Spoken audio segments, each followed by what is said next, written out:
All right, all right. Here we go. It is time to work in on our Wild West campaign, the steampunk flair, the rock.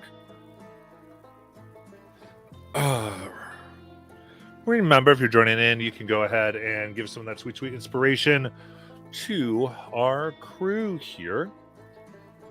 And there's some left over from earlier today. So everyone, if you don't have it, fill it up because there's inspirational rounds from last time. Get that going. So, ooh, I will take one. my goodness gracious. So, last time our crew made their way from their town to a place near near Miracle Lake, and they encountered several individuals who began giving them warnings about how best to deal with the situation ahead of them and things to think about and how to go forward with a few plans. One plan is, of course, the immediate threat by this growing crystal that is near their town,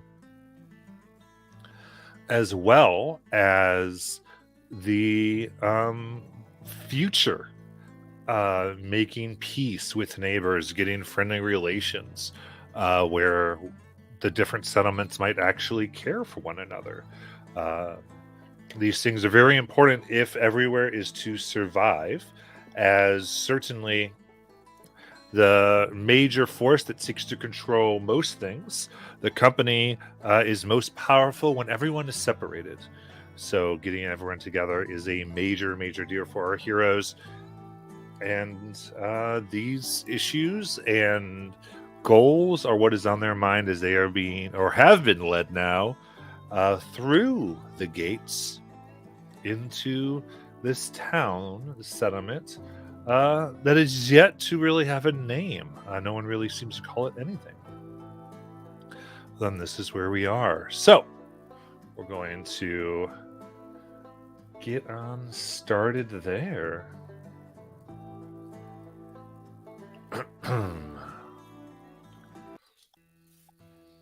So you following the Outrider and Wozy, her right hand, and the now mysterious left hand, push through what seems to be a very well-made barrier. Large logs make up this place, and you see, the gate that has been opened.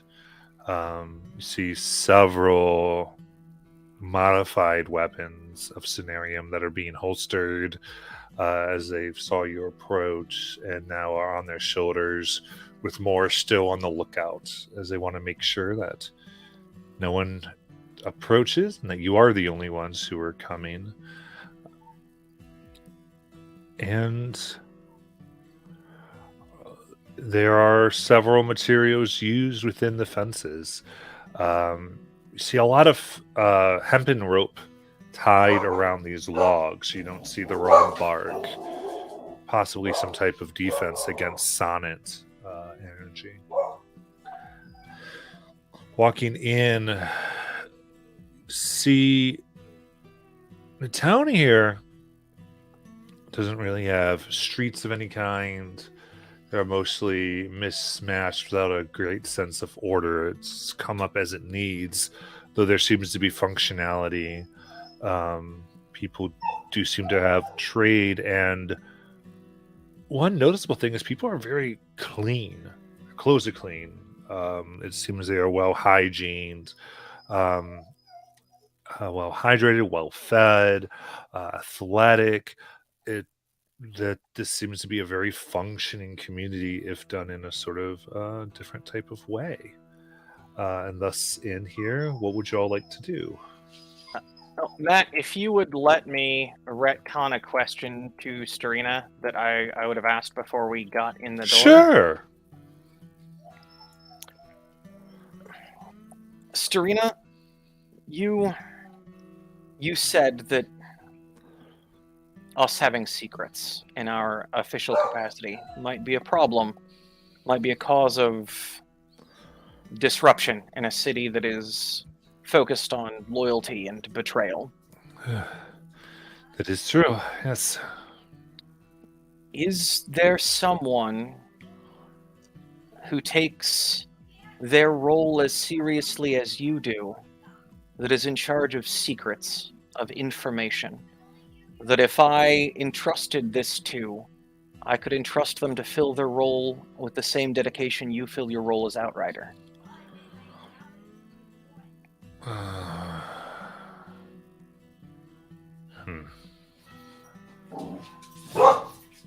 I believe I see. The Leviathan. And how would I get in contact with the Leviathan? I can introduce you. Wouldn't be too difficult. Would want to see you anyway. If you are interested in talking official things besides finding the people who you are looking for. Fantastic. I appreciate that information.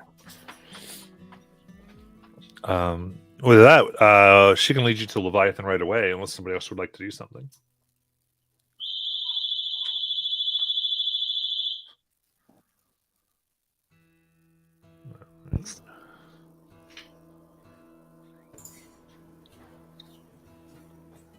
Okay.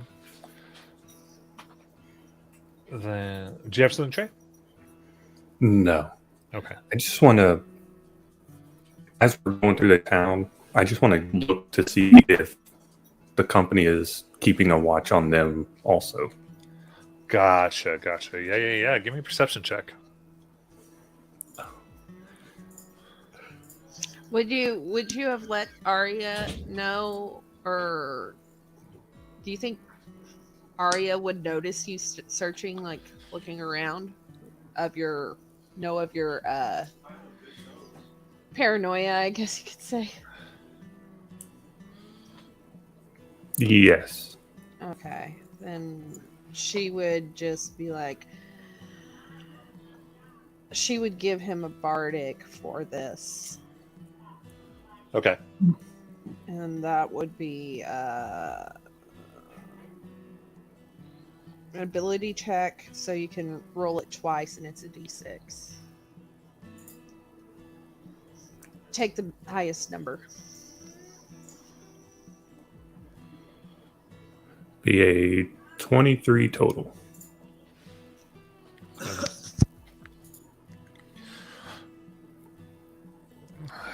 Look for some of these similar scenario markings on weapons or items, and occasionally on a few you'll see a belt buckle here and just a bit of a ring, and on a weapon where there has, in similar places where you've seen them in Dawn's Hope, where it looks like something's been gouged out of the item or heavily marred. Okay. From best you can tell, it looks like there were a few things that some people had that were, but someone seemed to have discovered something similar and fixed the issue. Okay.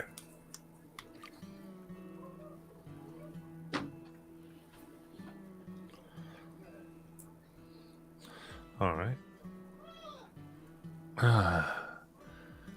And then she takes you to a building here that is very much made of stone, the color of the rock itself, brown and a little dusty.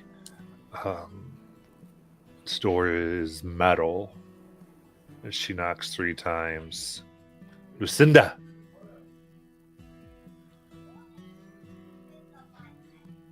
And the door opens, heavy, several latches. And you see a woman looking like she's in her 30s. She's got purple hair that's purple at the roots and comes out with tips of pink that come into two pigtails. Her eyes, kind of an amber with tiny spectacles that go across her nose as she wears seems this very light cloth that has it's kind of yellow. And you see that her fingers have ink stains within them. And her fingers, you see, have indentations of writing implements.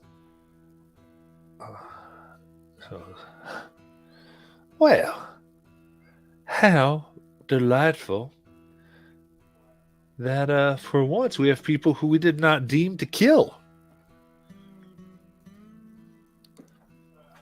Are you getting soft? No, I had met them and deemed them trustworthy previously. Well, perfect. And why bring them to my door? They requested to be honest in a confidential manner. Ah, well, come on in. My name's Lucister Loomis, though people around here call me the Leviathan. I guess that's my role, my office, as much as they are all about offices around here. Come. She invites all of you in. Go in. Is there an obvious seating? There are places to sit. Does anyone not go in?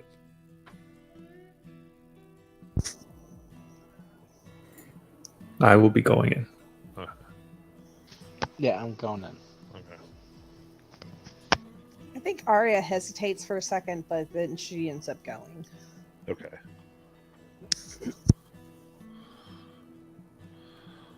All right. And Lyra, Miss Gabby, you guys going in? I'm assuming. Yes. All right. And Miss Gabby? She goes in. okay. All All right. And then on the inside, you see tables set out, well-oiled wood. You actually see on her shelving, she has 5 different colors of cenarium crystal that look like they're display pieces almost. They have between them, separating each one, black metamaterial that looks identical to your box that you found. The colors here are pink, red, yellow, blue, and violet. Goes, well, welcome. How exactly may I help you all? Well, we were on our way here to establish official relations between Dawn's Hope and you all here at Miracle Lake. And in talking with the Outrider, there was some conversation that, well, we are aware of certain pieces of information that pose a threat to several people, most people here on the rock, though it is sensitive information. And we wanted you all to be aware of it, and for someone to be able to vouch for this information if we well, in other conversations we may have with other roles. I don't want to allude to information that no one has, and for you all to just trust that I have the information.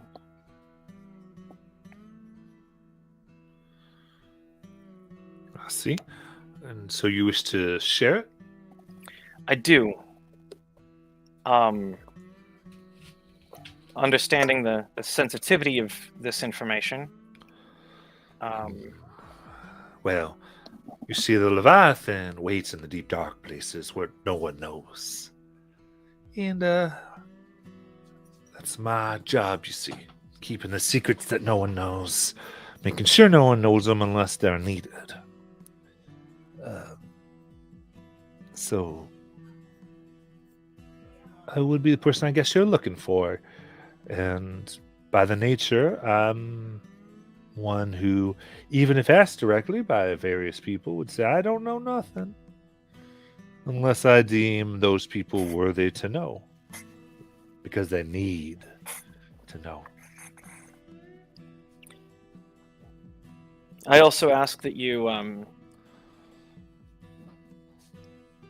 you understand that while I am sharing some of it, I may not share all of it until, well, further relations are established between Dawn's Hope and you all.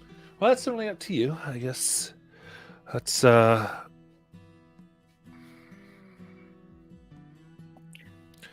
you know, if you want to keep your secrets, I think that is just one thing that, as long I would tell you that people around here just get mighty itchy if they feel like something that affects them is withheld. But by all means, share away and you can count on me.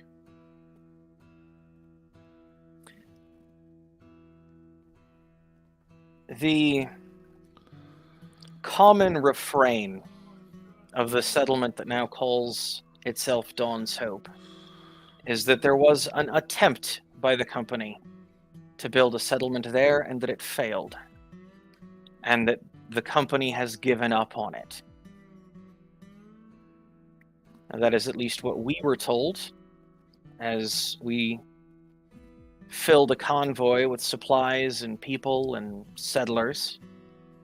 And we went there and we tried to make a spot there that we thought would be company free. Unfortunately, there is something in Dawn's Hope that the company desperately needs. There is a place in Dawn's Hope that is, well,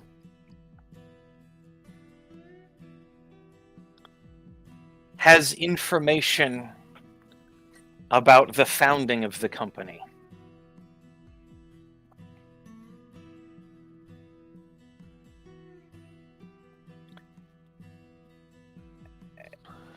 And there is every reason to believe that if certain members of the company were to get their hands on that information, or some of the other things around it,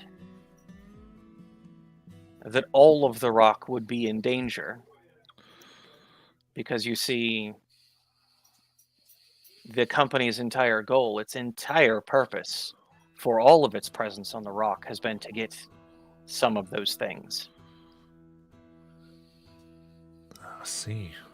So, as we negotiate and as we express concerns, or some might say needs that we have at Dawn's Hope, it would be easy for a company as self-reliant and independent as Miracle Lake to be unconcerned with the fall of Dawn's Hope. It would be not their problem. I And see. what I am hoping to convey with some of this is that, well, the fate of Dawn's Hope might be the fate of the entire rock. Well, now, that is quite momentous. Tell me, what is the nature of these secrets that you found? You say there are secrets, you say there are things, but you're not giving me anything really substantial. If I was to, in other words, with what you've given me so far, it's all well and good, but I can't testify as to the veracity of anything. I will pull out the box of weave crystals. Open the box. Show the Leviathan the contents of the box. Oh my. Are there more of those? There are more of these, there are bigger of these, and there is the secrets of how to use them. It's back. I see.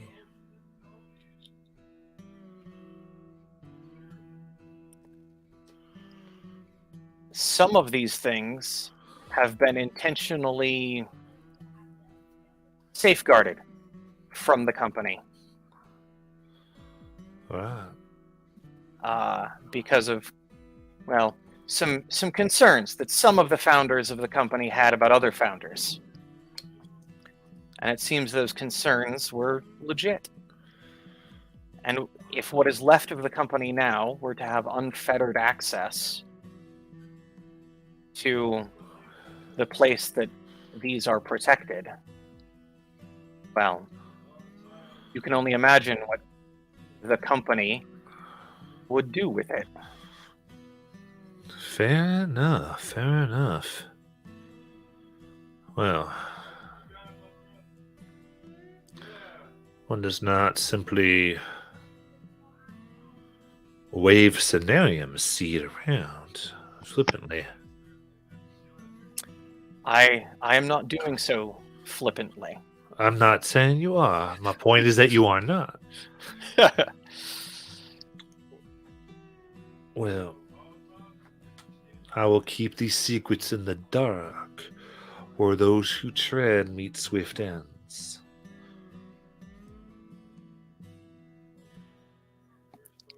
I only ask that, as we may have other conversations with other offices and roles in this town, that if they come asking to verify the less detailed and more vague answers I've given them, that you convey that I mean what I say. Indeed. They likely will. I will, you can tell them that if there's anything that gets there, you may mention that you talked to the Leviathan to keep what you think should belong in the dark there. I hope that we can eventually trust each other such that I can share more and potentially share what I've told you more openly. Well, we shall see. This place is interesting, that's to say, but as long as I lived here, free from betrayal. So, that is what is nice. Now that is worth its weight in crystal. And as a gesture, I will tell you that much of what, I think all of what you said is a surprise to me, which means you are very good at keeping secrets yourselves because, like any good Leviathan, their eyes go all types of places. And I have not seen this in Dawn's Hope.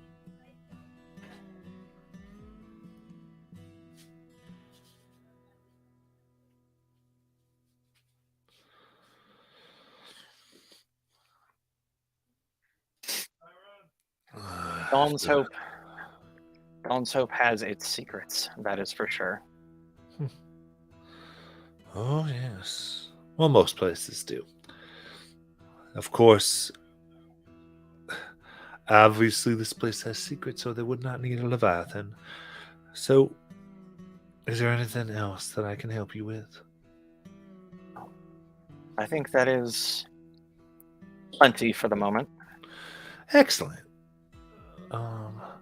Now my managed may and kind of there's like water and things to drink. You may all have something, and I do hope you all, especially you, Miss Maya Gabaros, hope you enjoy yourself here.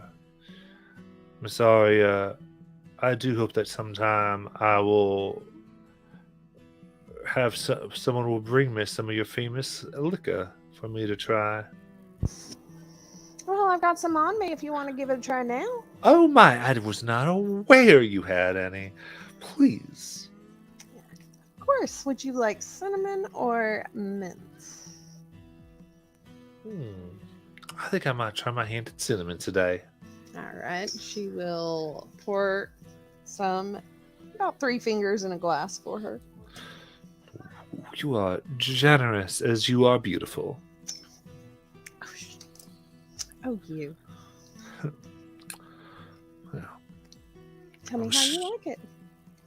she goes, oh, it is marvelous. Thank you. Quite the accomplishment. Now, I'm sure you have better things to do than talk to little old me, so if there's nothing else, or if you have any questions, let me know, but you may go at your leisure. I will try and send you a couple of bottles. Be careful that we don't shoot your messengers. I will not let them shoot my messengers. I'll figure out a way. All right. All right.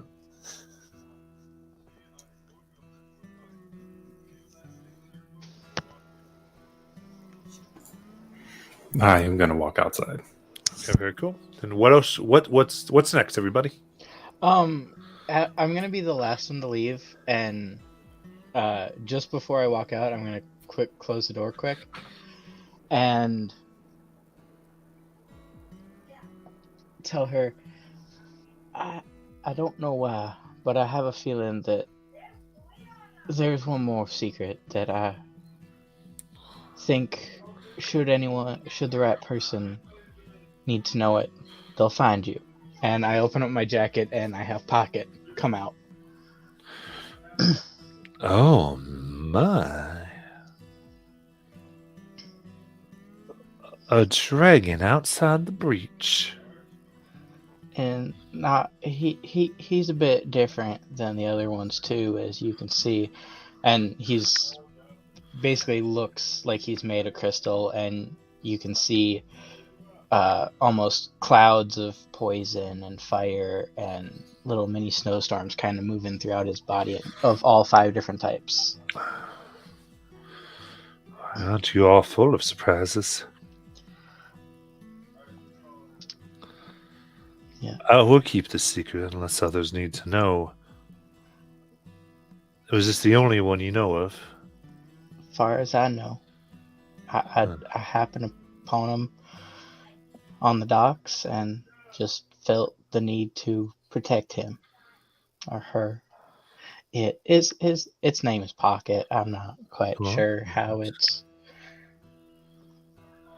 genitalia business is, but I'm gonna, and then I open my jacket and have him pop back in there. Just not sure why I shared this with you, but you seemed like the right person to. I will and then keep I this head in the out the dark. door. All right. All right. What do y'all like to do? Well, we got people we got to talk to, right? Yes, you were told there was the Gardows were people who were big on the engineering end of things. Mm-hmm. I wonder if they got a saloon. Think there'd be a lot of people there? Wozy? I would say Wozy's had left with the Okay. Outrider. Actually, I'm sorry. That's what I figured anyway. Okay. I got nothing then.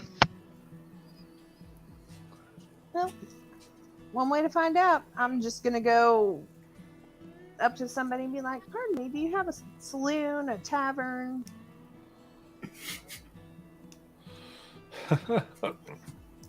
They kind of, yeah, and they'll point you to. It actually looks like what appears to be 4 houses put together, and there is essentially a painted grape bush or vine, I would say, on one. Another one has wheat. Another one has essentially what looks like a white liquid upon it. While the other one has, you can see like a whiskey bottle. And these are different buildings, or all the same building? I Seem like they're different buildings. They're just all sharing walls, and they stand amongst themselves, apart from the rest. Uh-huh. Well, I mean, I guess it depends on what.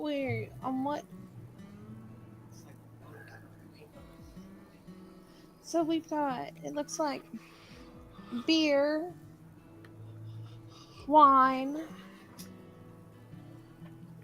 liquor, some sort of mead. Anybody got any preference?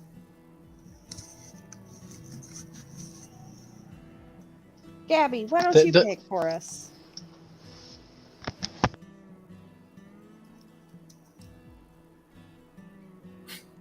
No, thanks. You go ahead. Are you sure? Yep.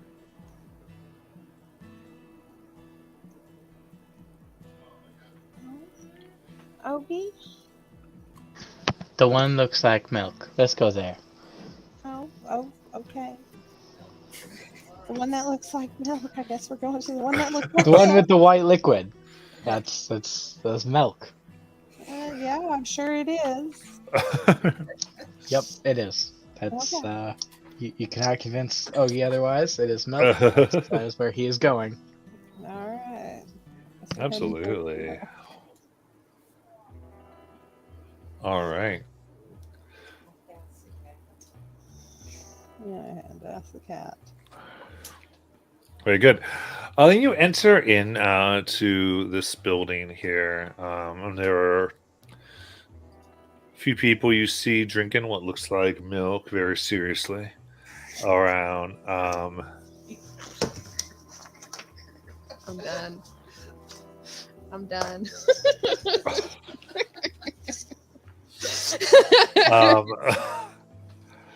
And they kind of eye all of you, a little startled, then see the marks upon you, your things you carry.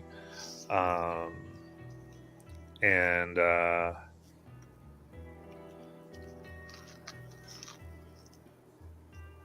you see a particular woman here. She is rather portly and robust in the back. So it goes, visitors looking for a drink, are you? Yeah. What is this drink that you're serving? Well, all types, but our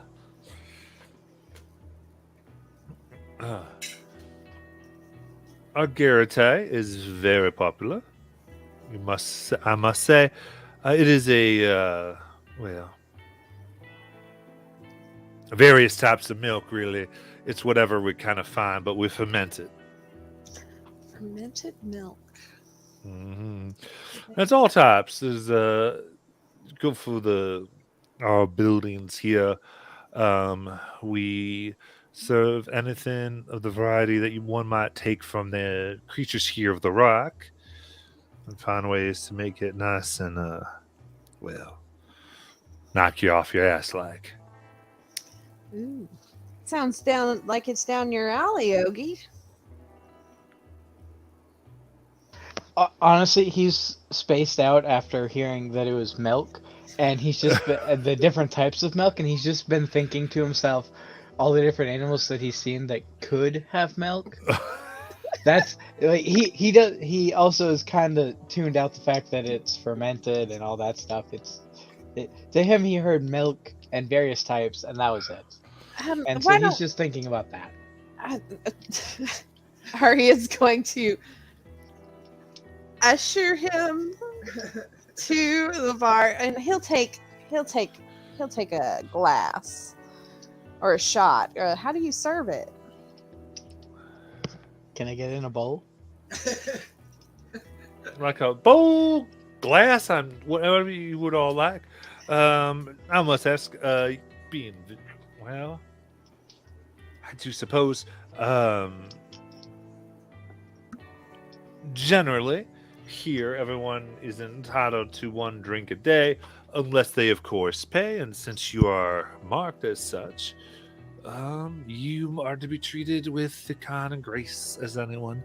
So I will give you your drink. I must tell you, though, that that would go for any of the establishments of ours. So since you have it here, you are not to accept a free one from the others. It is on your honor. That makes 100% sense. All right.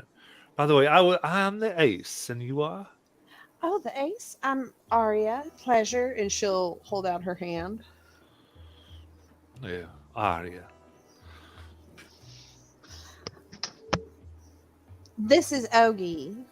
He is just.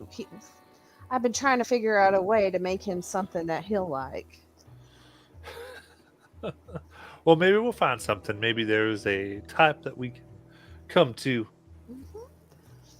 I've also got a bit of my stuff if you want to try some. Looks certainly. I've got 2 different flavors. I've got cinnamon and mint.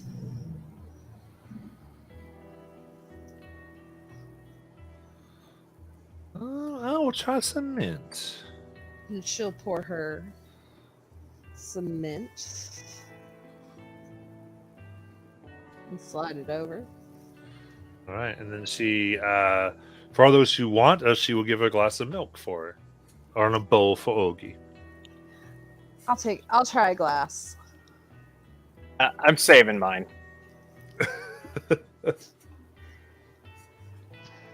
Ogie quickly starts lapping it up. What Can I does get it a- taste like? What are you saying, Matthias? Can I get a glass of unfermented milk? There is the conversations just absolutely stop. Oh, yeah. He doesn't drink. He doesn't do alcohol. Well, I would have to say, we simply do not have that in this. Well, sorry. And pauses as she goes in and says, I have got water. I'm afraid that I do not ferment the milk here. It is brought in, so I do not have any free. Maybe like a coffee glass of water, sir. And it would not count against your drink. The audio. Very loud. Thank you. All right. Hopefully that's better. Wait till starts again. Is that okay? Much better. Okay. And water will suffice. Absolutely. This is it in. How does the fermented milk taste? Yeah, as you taste the milk, it is very thick and creamy. It is warmed here, and it has like, I would say like a sweet rum flavor in it that it kind of carries to almost like eggnog in of itself. Oh, this is. Ogie slurps down the whole thing. He's got a mess on his face, much like a cat would after drinking milk. Arya's not even gonna bother trying to fix that. Okay, you got a little. And she'll point to her chin. Does the cat cleaning face, licking his paw, the back of his paw, and just rubbing it, then licking his paw again, and just keeps doing that. Okay. This is actually really good. Like I wasn't expecting this flavor. This is some very tasty milk. I've never had milk like this. It's very tasty. I like it a lot. Oh no. We got a drunk cat on our hands. How big was this bowl? Doesn't matter. Ogie's a lightweight.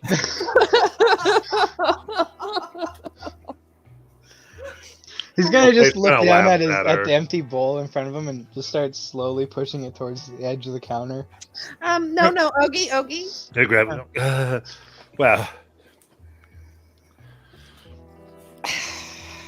glad it satisfies, I guess. Yeah, he doesn't drink very much because I haven't figured out how to make something to suit his taste, so he's kind of a lightweight. That's actually the first time he's ever had a full drink in his entire life. Right. Well, apparently all milk suits his taste just fine. Yeah. Where do you get this from? Oh. Various creatures, really. We wrangle them. I say the big thing is there are I guess you could call them worms, but of course they got arms. But if you catch them deep, you can get from their stinger a particular type of milk is where they feed their young, and it is you could say the starter to make any other milk as well fermented and alcoholic as any other. Only a little bit, mind you. Only a little bit. And it's quite dangerous, but we have found our ways to do that. A little trade secret, though. I could see that. We're trying to start up a little bit of trade, and I've got my own little secrets. I was wondering if maybe we could. So you taste your mint. That is mighty fine. Oh, yes. Oh. She's like, well, Augustus has nothing on this. He'd be the one that would be most closely to be making things like this, but this has some notes that are truly unique.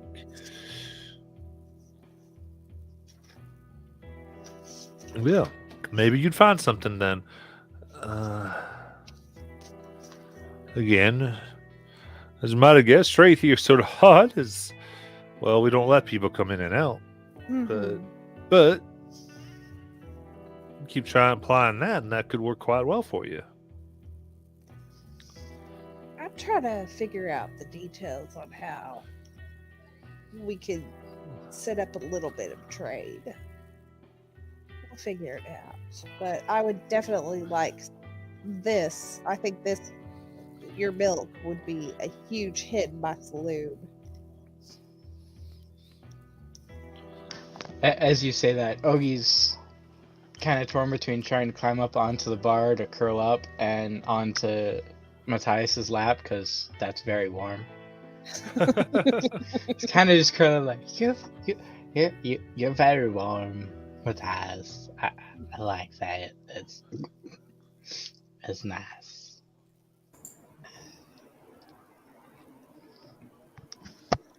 I don't know what to do, so I'm going to let him. He's also just the size of a man, so there's just a man draped over your lap. Just And I'm leaning back in the chair, arms up, like, okay. Nice. I don't think I've ever seen him this cuddly. I definitely need some of this milk in my saloon. How can I get like some of this for now? Oh, to bring back with you. Yeah. Well, what do you have to trade with on you? Well, I have. How much do I have left? Right now, I have 2 bottles of this mint, and I have 1 bottle of the cinnamon.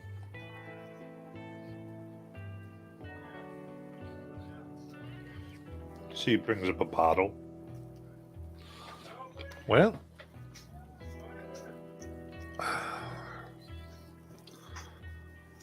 I think with quantity, I call 2 of mine for 1 of yours fair. Okay, that sounds fine. I will give you a cinnamon and a mint. How does that sound? Sounds great. Now, would you like our version? We make something fine with our honey as well. Would you like 2 honey, 2 milk, or you want 4 milk? You know what? Do the 2 honey, 2 milk. 2 honey, 2 milk. You got it, honey. And puts it forth. Yeah, buddy. Do we really need that much? Yes, we do.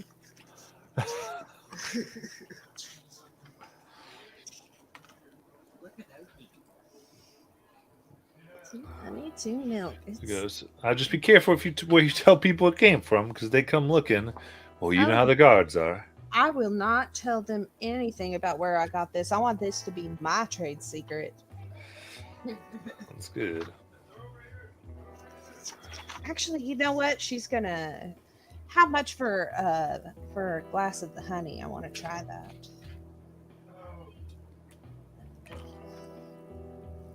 Well, seeing as we're trading, that's it. No reason why I just don't let you have one. Are you sure? You said that we can't get more than one. It's free. That is correct. That is what you are owed, but we are trading already. All right. And I see no reason why we can't just simply add that on to, since it's the taste of the product you are bringing. All right. That sounds fair. And she actually puts a little smaller glass, like one that is more for tasting. Mhm. As you do, yeah, it is very much unlike, like, it's not so much meat as it's just like a super sweet liqueur. Okay. This is good too. I like the sweetness. I think both of these will be a huge hit. And I will definitely find a way to make us trading partners in this.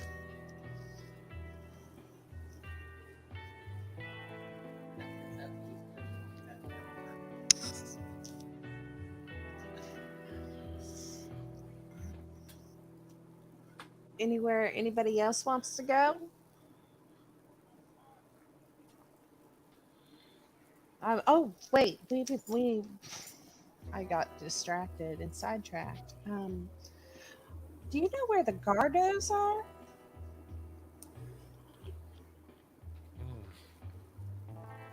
Oh, yes. So, just kind of pauses and people look at her. I would say head towards the south, and I imagine if they're interested in you finding them, you will. Okay. Well, we appreciate your help. I appreciate your kindness and your consideration. Of course. All right. Are we ready to go try and find the Gardos? I know you guys were interested in what they were doing, what they had, the I don't know what I'm talking about. I know what I'm talking about. I just don't know what I'm talking about. Brain died. The honey. Lyra's going to reach over and pick up Ogie off of Matthias's lap and kind of cradle him like a baby while he's purring, I'm assuming. He's gonna try to climb up and sit around your neck and shoulders. I'm okay with this.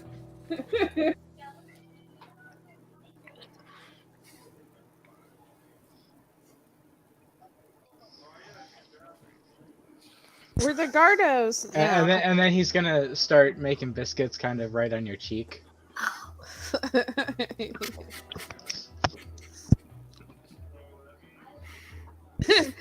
The Gardos were the ones that were the engineers for the sonant weapons, right? Yes. Okay. And then there was Michael, who they thought would be more interested in the, or that might be one who would, they don't think will talk, but would possibly have information about what was going on over at Intake. Yes. Gotcha.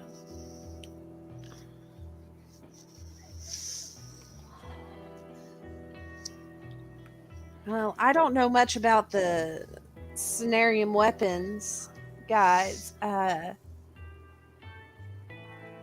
So I don't think I don't think I'd be the best one to talk to these people.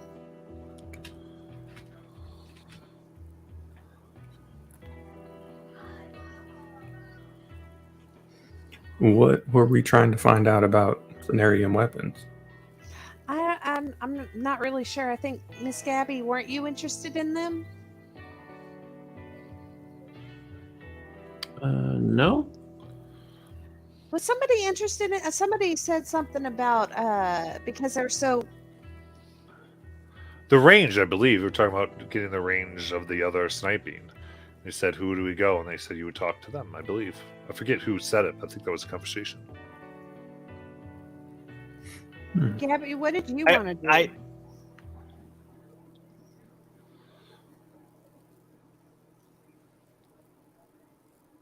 I know one of the reasons we might have been directed to them wasn't necessarily that we wanted to figure out the weapons stuff. It was they might have been associated with some of the experiments that were done in intake to give us information about our big crystal problem.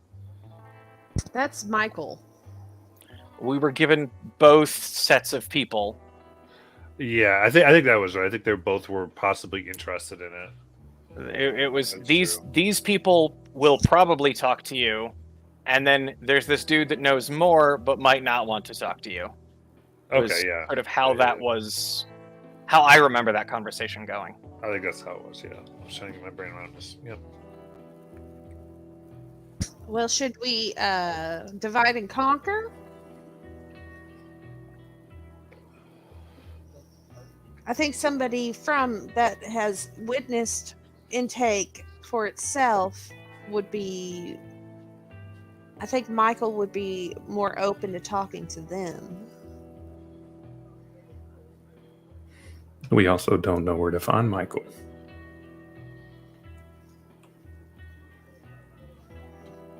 That's true. I can go back in and ask if I can get information. But let's just deal with these two for now, and we'll see how that goes. And maybe they know Michael. Okay. I do agree with that.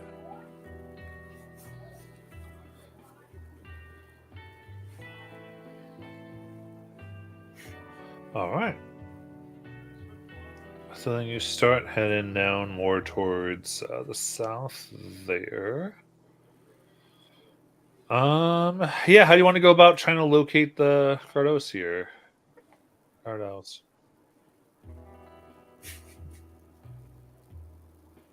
She said go south, and if they want to be found, they'll be found. So I guess we start heading south.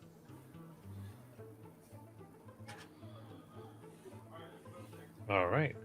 Sure. Yeah, if you're going that way, you can then I guess make a perception check.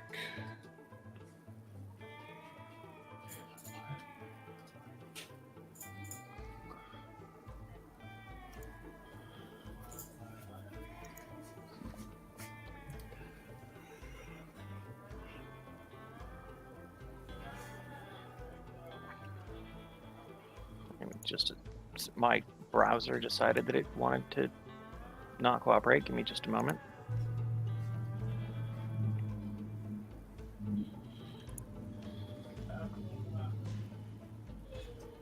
An 18. All right. In that case,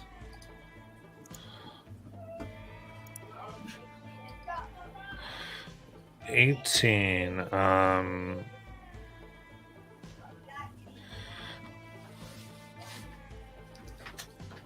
Coming up to you is as you move towards the south, a rather younger looking fellow comes up. Excuse me, you must be the visitors. Of course, you're the visitors. I can tell by, well, I guess the fact that I don't know you're not being shot and you've got those marks right there. My name is Gerald Galdo. How may I help you? Well, actually, I don't know why I'm asking why I may help you. I really want you to help me. Anyway, I've been so excited to hear from people coming. I heard that you were coming from Dawn's Hope, and Dawn's Hope has had many, many interesting ideas and things they're working on. Would you come to my shop? Absolutely, we'd love to. Oh, absolutely. Let's go. And we'll lead you. You begin to see as the buildings here, you're not really going through streets, you're going left, right. But like it is a maze of shacks where people seem to be working on different things, having their own ways.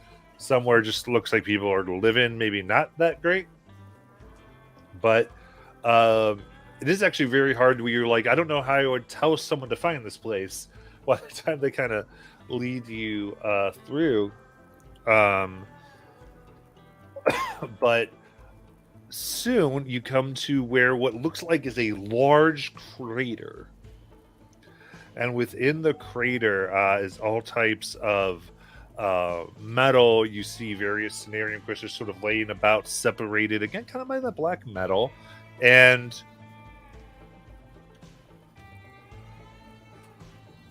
there is a small living area way off the corner, but there is essentially open ceiling, like no ceiling, but walled metal paddocks, it looks like, where there are several projects that seem to be being worked on, but only one person there, plus the person leading you now in. Go, come.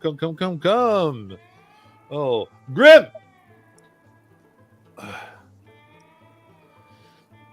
And what? It's them! All right, let's talk to them. Kind of comes up as another gentleman, large beard that comes to about his knees. Looks maybe he's like 40 years old. Welcome, Grim Gardow. I think you met Gerald. Oh, nice to meet you. You guys are just so charming. Oh, well, thank you. We are very excited to hear those outside. We've been out of the loop for so long. Always happy when there's others to share what types of things being worked on. If you're willing to share anything. I believe we are. I don't know if I'm the one to be sharing, though. Right. So, well, I guess. Sorry. So I'm glad Jared found you. He's a hunter. He was going to find you. So tell me, we heard of interesting things around Dawn's Hope. Some say that they even found a rumor that there was a floating box and a long one too. You're able to see it. They had floating on Sonarum crystals themselves. I remember working on a prototype of that once. Just wondering any details you remember about it. Yeah, well, that was a company supply vehicle. They were moving some cargo, belonged to the company. Mother, oh, of course. Can you tell me what the crystal underlay was like? I can't. I was not conscious when it was working. It was busted by the time I came to. Ah, nuts. Would any of us even know? Like, I know Gabby and Arya were pretty close. Would either of us know? Yeah, you can probably describe that. I would say, Didn't I also make a rough sketch from the Blue Songs place that had like schematics or something I think Yeah. you did actually. early yeah. on? Yeah. You can show them that if you want. I mean, I am currently half passed out on Lyra's shoulders, so Do you think Ogie would have that on him? probably. Okay, then Arya is going to. Oh wait, our friend over here, our half-gone friend over here, has something, and she's gonna dig through his stuff to find those schematics. Should have been down so you could reach him. Oh yeah, bend down, Lyra, so I can reach him. Perfect. Sure. Perfect. Oh, this looks like those son of a guns. Would you look at this, jailed? Right. That's your design. Yeah, darn right it is. Here I thought somebody had come up with something new.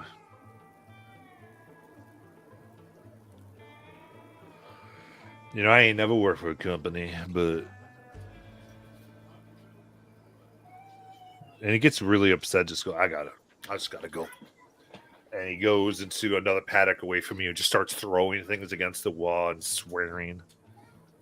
Oh, he'll be doing that for a little bit now. He's still sore. He was a engineer for Intake City. I don't know if you know of it, but he one day his shop was raided, and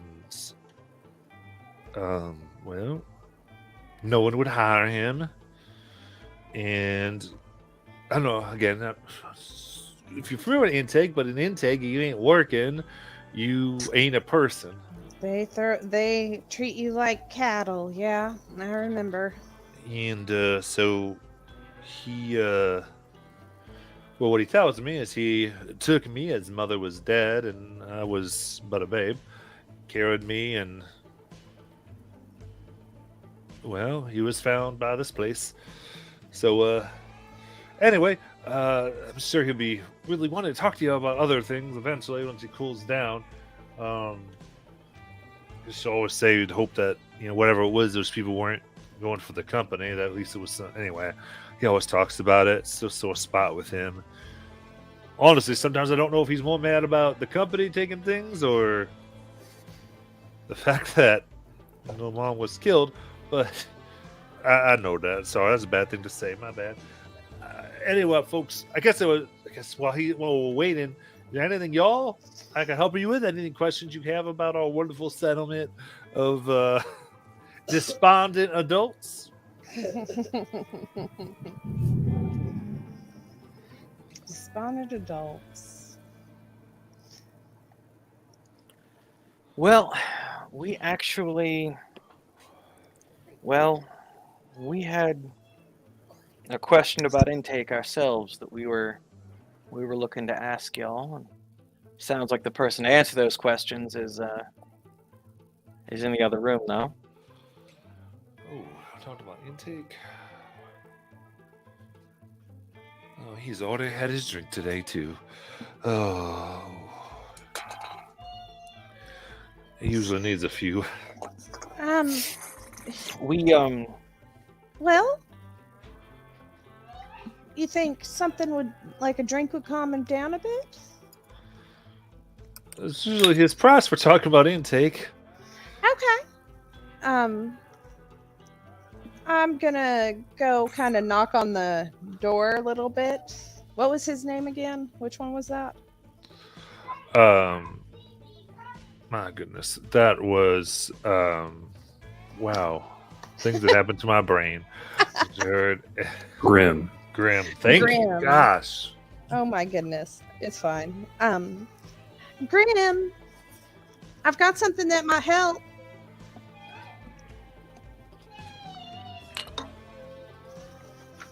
Just a second. I'm gonna fix this right now.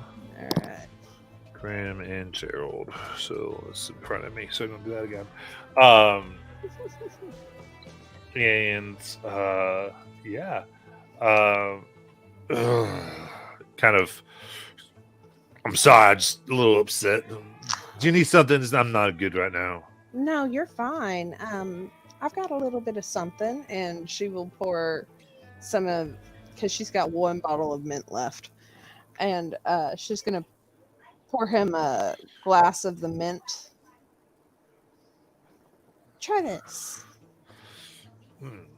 Oh. Jared told you, huh? Yeah, I understand. That's where I landed, was intake. Kind of looks at you. So, oh wow, this is. They got nothing on this. This is good. You found yourself an intake too, huh? Well, looks like you made it out. Well, any Barely. scars that I can see. Well, she'll raise up the hair behind her ear, and she'll got shot straight in the head. Oh my. Lost a lot of my memories there for a while. That place is cutthroat, that's for sure. Yeah. They don't like those who do well do at the expense of others. Well, it doesn't help that I don't know when to shut my mouth. Yeah, I think that might have been my problem. I was so excited about showing everybody my things, and sooner or later, Yeah.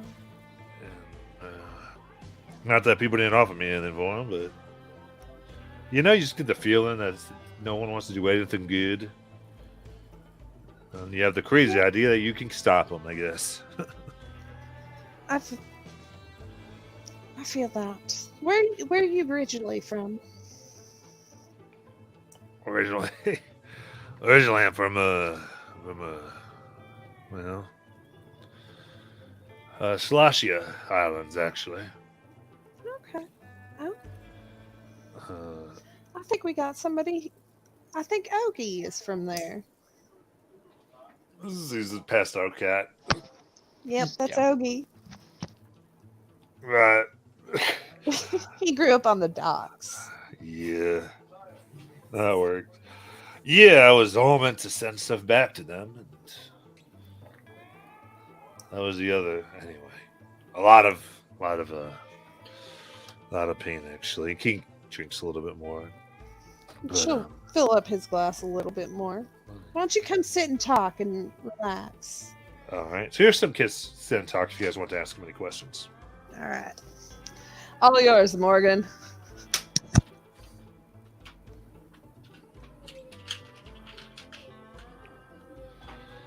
And Arya will sit down and she'll pull out her lute and just strum it, just a soothing little melody on her lute while everybody's talking. Well, the interesting thing was, you were so excited to see us. We were also, well, happy to see you. We were looking for you as well. Really? Why? Well, over at Dawn's Hope, we have a bit of a problem. And we were told that what we're dealing with is similar to some of the experiments that were being done in intake. And we were trying to find anybody we could that might be able to give us a little bit of insight in how we deal with our problem. I see. What Oh. Now I know why Jared told you to get the drink. Yeah. I hate Fair to do enough. this. I've taken of your drink. I hate to drag up bad memories, but the fate of our town may depend on it. Right. So what matter of thing do I need to soliloquize upon? Cenarium influenced biological growth. Oh shit. Oh. So you got veined crystals then?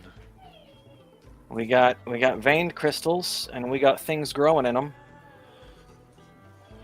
They growing. They 15-foot babies. 15-foot fetuses.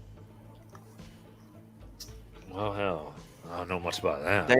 They didn't start that big, but they came in contact with a cenarium seed. Hell. Well, I did some work for a place in intake called the Attic.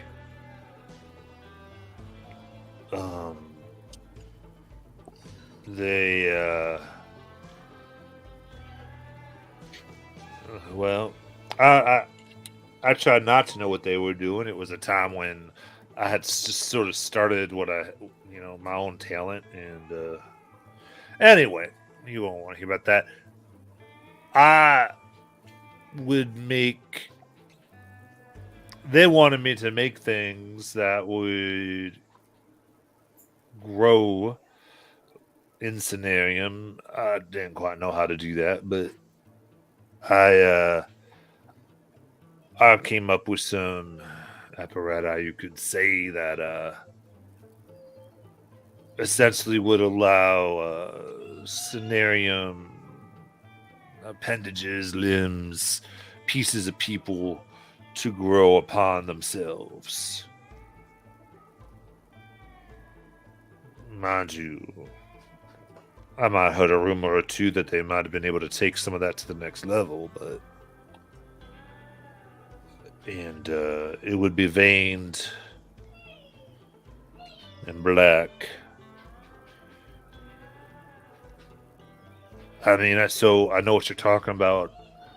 I guess, how can I help you is my question.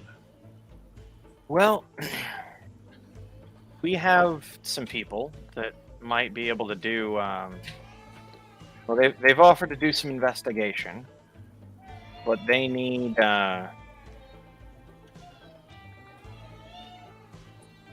They need some pieces of the crystal. However, we've dealt with the crystal in close proximity before, and it's well, it likes to eat things. Really? And, okay. So we're a little worried that if we don't do something about this, that it will continue to eat and grow bigger, and it's already so very, very big. What we might be able to get a piece of a crystal. We think we might be able to get a piece of the crystal from it, but we don't know if there's a way to slow this down, if there's a way to safely handle this stuff. We don't know if there's a way to revert the growth, because originally these things looked to be fairly normal fetus-sized fetuses before they got a hold of the seed crystal, and now they're 15-foot tall fetuses. And if they grow to be 15-foot tall people, that they're going to be pretty hard to feed. You said it. Well, you're way out of what I know, but I know some principles, I guess. So what you're describing is the defense. So have you come into contact with the Cenarion beasts around here? Yes. Excellent. It's kind of like that. From what I could tell, Cenarion, once bonded with creatures, becomes at least as sentient as they are. Often, not seen that with people anyway, but the animals.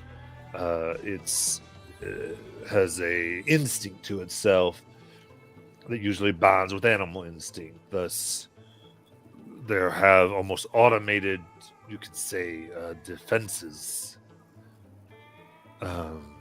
Things that just happen when they're scared or frightened or angry or spooked. Now, I ain't never seen something grown like what you're talking about, but theoretically, the same principle apply.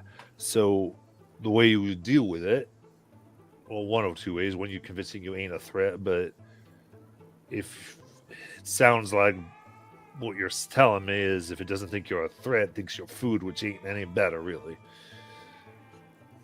I mean, imagine 25-foot tall infants looking at people like they're toys. Yeah. Well, I'll talk about the crystal because that's your problem, right? It's their defense mechanisms. Oh, yeah, the crystal, yes. If we could convince the crystal we weren't a threat. Well, again, then still might think your food something that big. I had only seen that in more smaller animals, right? They think you're not a threat, and because they're smaller than you, they're not gonna think that they can take you. But Cenarion tends to make animals more vicious, you see. But I would say the other way would be sometimes, especially when vein Cenarium is separated from its source and allowed to grow wild, it kind of gets its own instinct in itself. What we will do to harvest it is, well, you kind of piss it off. You make yourself seem like a real big threat. Then it manifests. It creates something to kill you. More than just its normal stuff, if you're out of its reach. And now, when it does that, it puts all of it into it. You kill that and contain it. Usually with some uncorrupted scenario, the best. You'd need a lot in your case.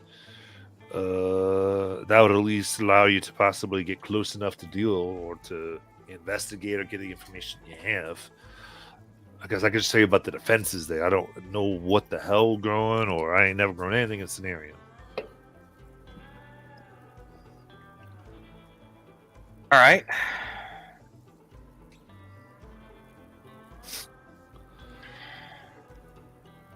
Well, that is certainly a lot of information we didn't have before we talked to you. I thank you for your help. Yeah, I would say when you want to make sure it doesn't get away from you. Because then just go back to the source. Got to kind of separate it and take it down. Make it inert. All right.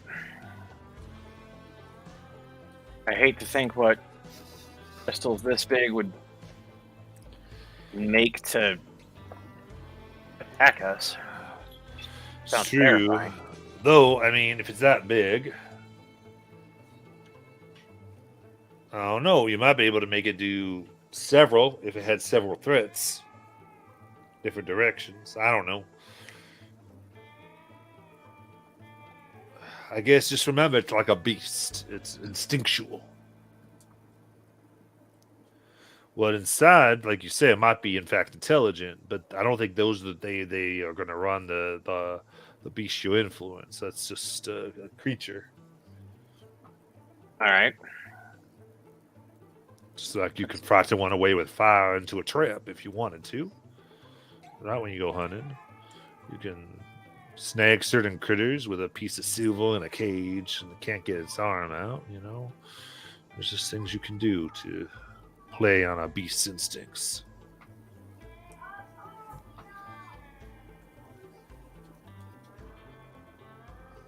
All right. All right.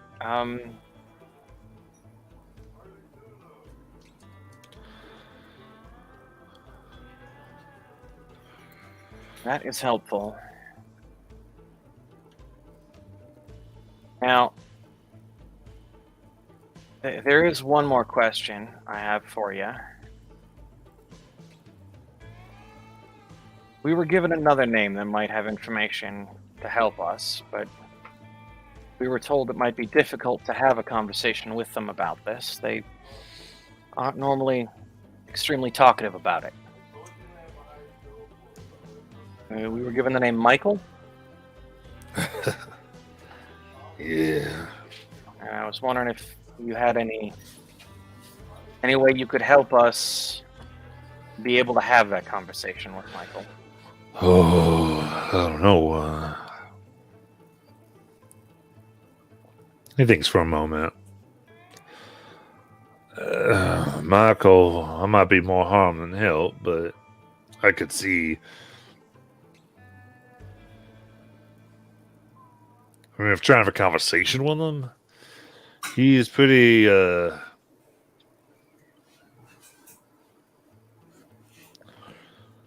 Well, I'm not one to work with Michael much. I knew him in intake. He was a rat bastard murderer. My friends met their end at his hand. Frankly, I'd probably be more upset if I wasn't sipping this lovely whiskey. But,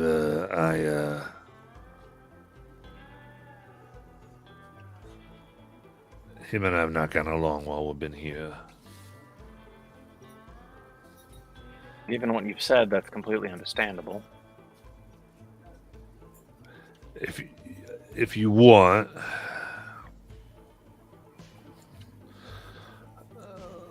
because what you're saying sounds like a big issue, so I might be able to.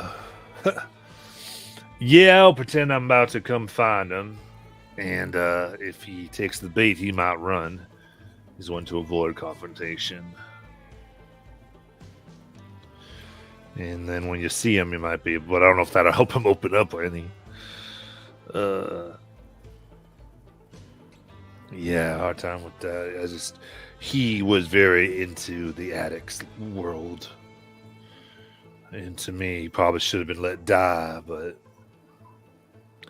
he was found and he was brought by the laws of this place. Well, they protect me and my son, so to violate them against one is to lose them yourself, as they say around here. So we've been mostly keep out each other's way.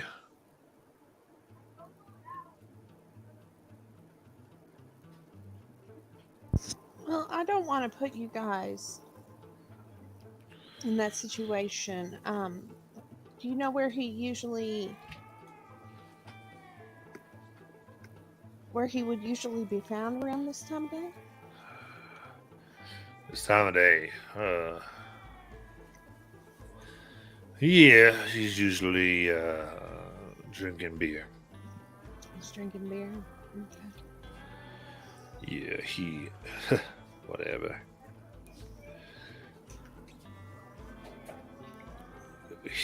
When he's here, he's one of the ones sent out occasionally to take care of things. That's all I'll say, I guess. So he has a good amount of currency to throw around. Yeah, I think he lives there and then he's at home. when he's not out doing whatever it is this place asks him to do. Aria will nod. Well, why don't you two just continue what you were doing, and we thank you for your time. Right. Thank you for showing me them sketches. Well, if you're ever able to see me, and if you have anything that you'd like me to look at, I'd be happy to try to see if I can love some new information. I haven't been able to get with any inventors or craftsmen in a long time. So, Let's see what we can wrangle up. On that note, before we take our leave, I will pull out one of the crystal cutters that we got from the ship.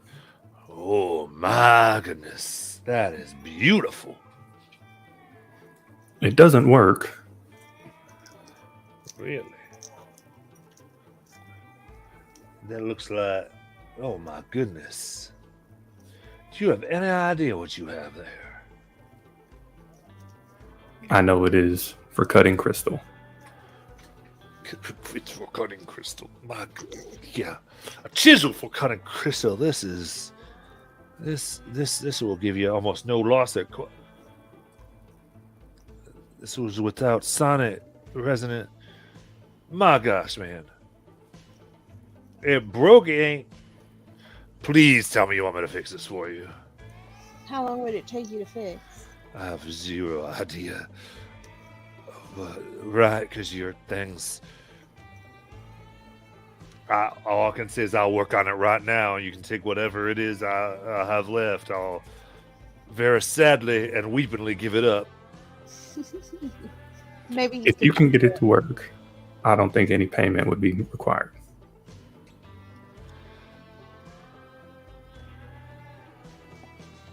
Visually, oh, all right. And also, I'm sure while you're working on it, you might be able to write some notes down. I'll try to help you how I can. Like I said, if this right, because if you can get this over there without that attacking you, yeah, that'd be good. That'd be good. Yeah. Yeah. I can help you. Yeah, just leave it here. Let me see what I can do. Sounds good to me. We can do that.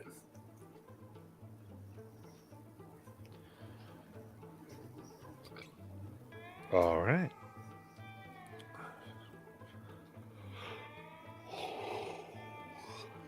Arya's just gonna go over and kiss him on the cheek, refill his cup. Thank you for the information. Thank you, and do pay attention to those time limits, eh? As friendly as I am, as friendly all of us are, we'll get mighty nasty. We're paying attention. We'll leave just in time. You got it.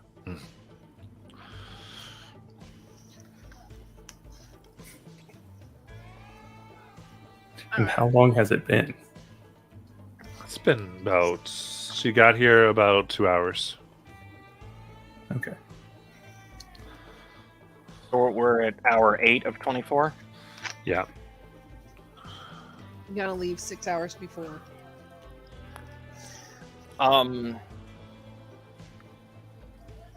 So I'll leave, let Grim get started working on that. But I'm assuming Jared is still there. Mm-hmm. Jared, I had a question for you. If we were interested in having a conversation with, and I apologize, I don't know a lot about how things are done, but I know offices and roles seem to be very important to how this place works. But if I was one to negotiate some sort of official diplomatic relation or some such thing, who would I talk to? Well, I suppose you'd want to talk to well, if you wanted something official, I guess. Well, the three, I guess, and if one, I don't know. It's sort of hard to tell. But anyway, Ironheart, which is Hattie Ironheart O'Malley. And then I suppose Graves. That's the Gatlin. So there's the Ironheart, the Gatlin, and I guess the Mad Dog. These sound like great people. So nice and friendly sounding.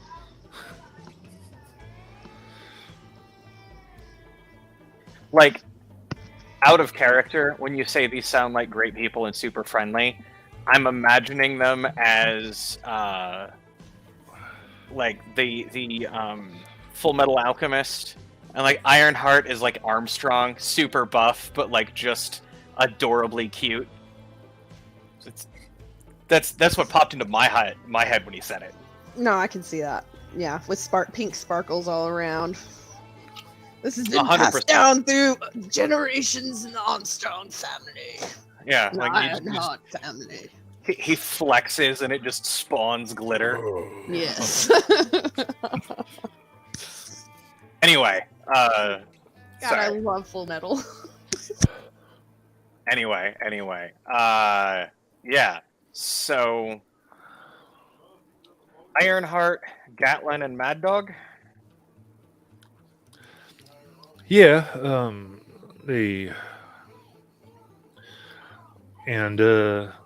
yeah, for the most part, and then possibly Sprocket, but that would be another one, maybe. Although the other three are more the main ones.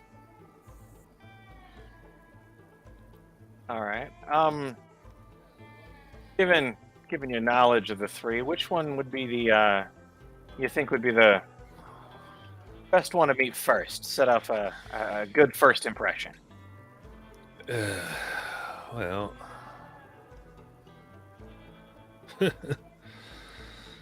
I don't know, sir. I suppose.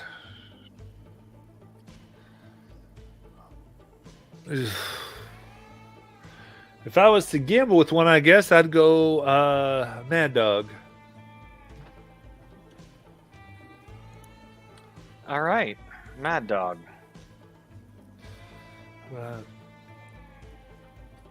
It's Madeline Mad Dog.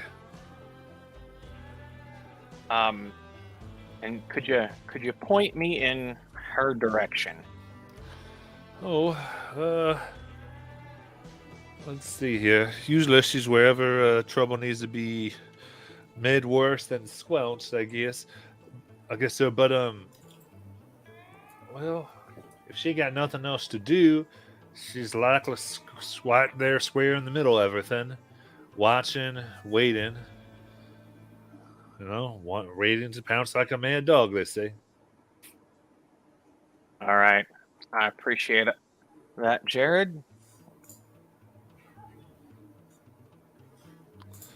Now, out of character, Jared's significantly younger than Grim, right? Yes. He was just an infant when they came. Yeah. Yeah, it's like 17 or 18. All right.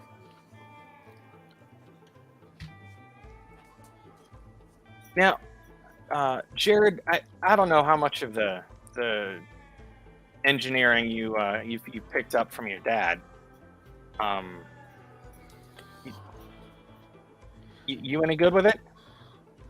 Well, a little. I mean, yeah. I mean, I work with them. That's why we're so excited to hear all the designs, right? And especially when you started talking, the floating, though, that was their old design. So always thinking of new things that people can do with Scenarium, and it is quite. I mean, it is wondrous, a wondrous material. Well, Jared, I was wondering if you might be able to give me a pointer here. I'll pull out my dagger. Yeah. So I've loved this thing. It's been by my side for a while now. But I was thinking about, well, the needs of my office are changing, and I need something a little bit different. I'm wondering how difficult, like how much of the resonance, how much of the structure would be lost if I were to try and move this crystal into something like a crossbow. Oh, master. Ooh. Now, let me see. He takes a peek at it. Oof. It's it lasts his dagger very much. Oh yeah, he kind of listens to it. He goes, "It is in love with his dagger, sir." Um, if I was to try to approach the problem that you are posing, I would say you'd want to incorporate the dagger with the crossbow itself. Okay. Okay. Okay, I could, yeah, I could definitely do that. I appreciate the tip on that. It wouldn't have occurred to me to do that, but I certainly appreciate it. Yes, that's once, as we always say, once the name falls in love, they ain't no going back. Yeah, I appreciate it. Well, assuming that we make it out of here and we're allowed back, we'll certainly make a point to bring you any news of any new wonders, discoveries, and inventions we stumble on out there in Dawn's Hope. That would be great if we can ever hear anything. It would certainly be a trade.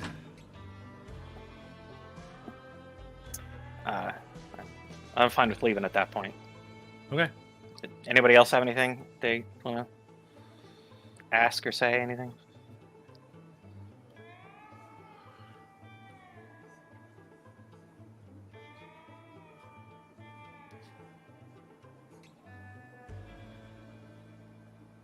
I guess not. Okay. So, all right then. Very cool. In that case, since we're fairly close, we'll go ahead and do our break and then continue from there. Back in a little bit.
All right. We are back. And let's go on back here.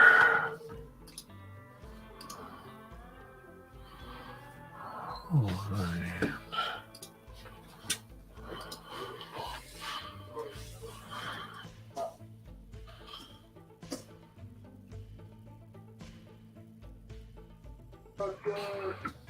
Okay. So, all right. You have left. Make sure everybody's back. We're back. Hello. Back. Just make sure. Trey's make it back yet?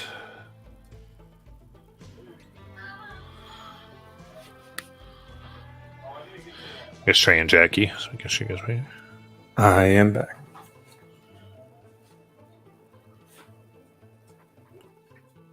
All right.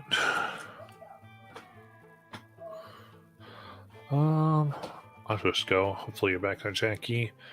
All right.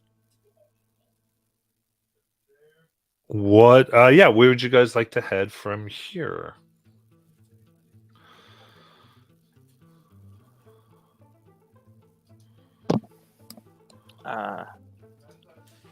Well, the two places that are interesting to me would be Mad Dog or Michael.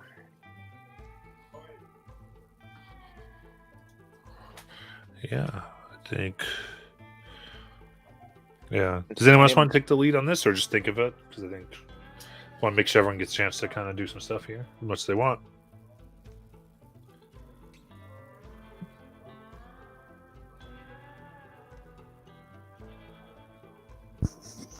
Oh, Or do you want to talk as characters together to see what your next thing is, maybe?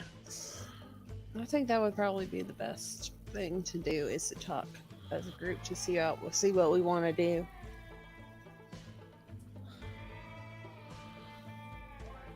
So you can find a place that's like kind of away from everybody, just to kind of. I would say it's. It would actually be close to where there's a lot of mud, and it seems like people fish for like essentially these weird creatures that crawl about the mud. But they've kind of they're done for the today. Okay. So it's been about 2 hours since we got here. We've got to leave the town 6 hours before our 24 hours is up, so we can get to the border in time. So we have 4 hours left. Huh?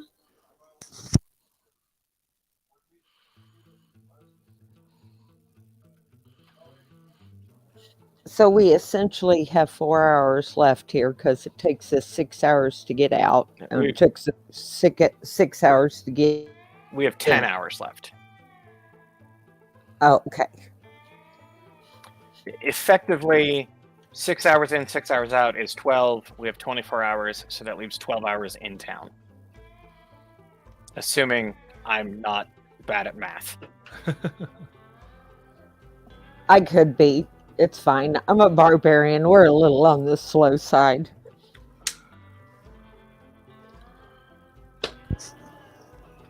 And we've got several people that we still want to talk to. Are we sure we don't want to divide and conquer?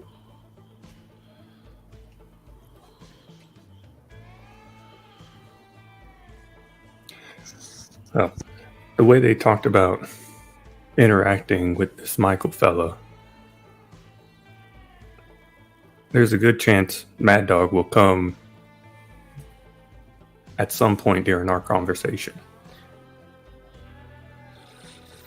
Well, they did say she finds trouble.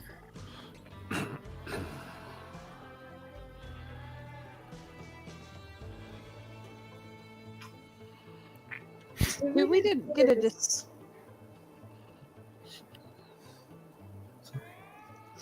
Did we get a description of Michael?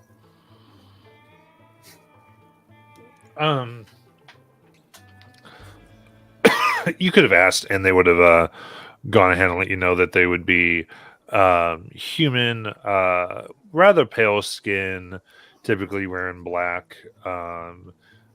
Most notably, they have a scar that runs down from their left eye across the lips of their mouth into their chin, down their neck, and past their neckline. Okay. Well, I mean, It also might be a good idea to talk to this mad dog first to let them know we don't mean any trouble and we're not trying to escalate anything in town. That might also be a legit point.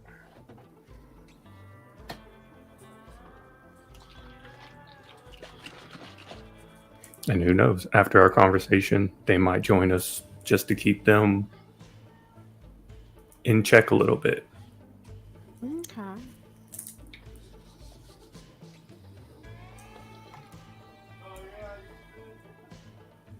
Do we want to do Mad Dog first then?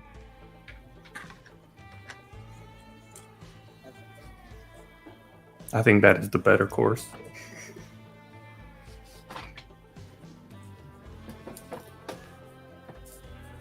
What were you hoping to gain from talking to them? Well, I'd like to have the Outrider said that she could give us these things if it was determined that we need them.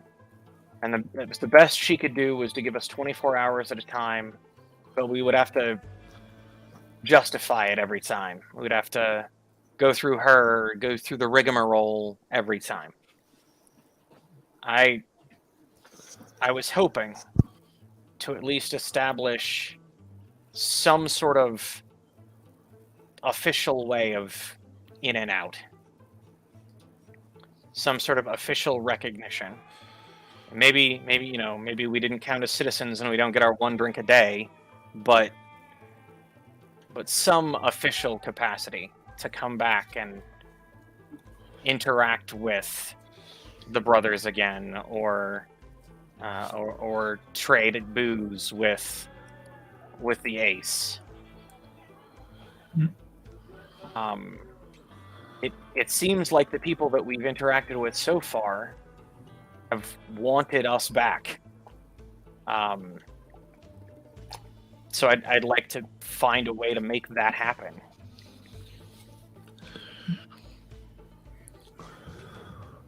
And then official trade routes and official diplomatic relations and ongoing relationships can come out of that. But the first thing we need is to be able to come and go, to be able to talk to them. That's at least what I'm thinking. And that is a very good idea. I would rather not have to camp every night. Like a sponsor of sorts. Yeah, something like that, maybe.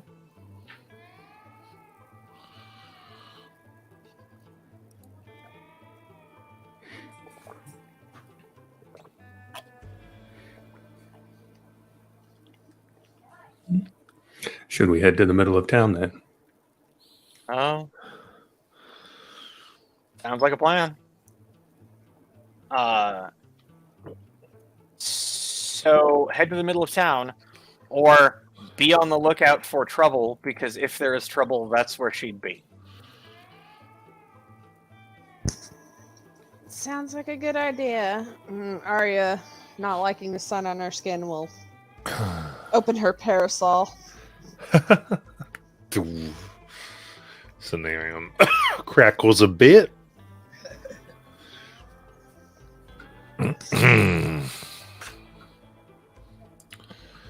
All right, well, let's do this.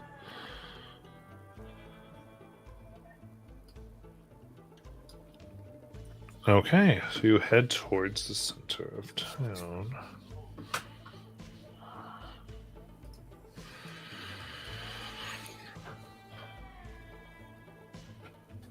And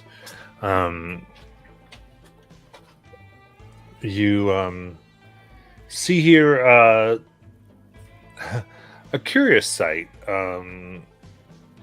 There is a woman all leathers.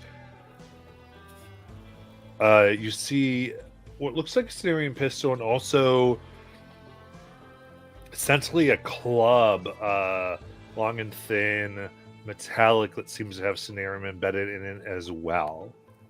And some people are kind of looking and laughing as she's got what looks like this 17-year-old kid kind of by the ear, and sort of has put her elbow into his rib bones and holding him up, turning him around, and with her other hand just smacking him on the bottom with her club as it rings out and makes a little thunderous clap as he screams like, "Well, now," says, "listen here. We'll talk about stealing, Jeremiah. We'll talk about a lot. Do you want to be thrown out? Do you want to be not a citizen anymore? No, ma'am. No, ma'am. Then best stop screaming and let what's coming to you come to you." As she kind of continues this public spanking, essentially. Some people laugh like, "That's what you get. You gotta obey the rules, Jeremiah." Right, I know. She continues, and goes, "Now, you make sure you find the food that so conveniently left Sprocket's stores and get them back, or you and I are going to have all types of trouble." Right. I got it, Miss Mad Dog. Yes, Mad Dog. And kind of quickly moves away from this woman. She looks and sees, as others disperse, kind of sees all of you looking. Huh. Do I have admirers? I think you do. That was quite the display. Well, these born ones, they ain't the best around here. Have all types of trouble. Most of what I do all day is deal with the born. They're young. Ugh. They are naive, foolish. And quite honestly, probably shouldn't be allowed here. No. But it seems like you love them all the same. Ugh. Unfortunately. Yeah, that's how it is, unfortunately. You love to hate them and you hate to love them. One of those. Arya. Ah. She'll hold out her hand. Well, I'm Mad Dog, Madeline McAllister. Lovely to meet you, Mad Dog, Madeline McAllister. Absolutely. Here doing my part, I guess.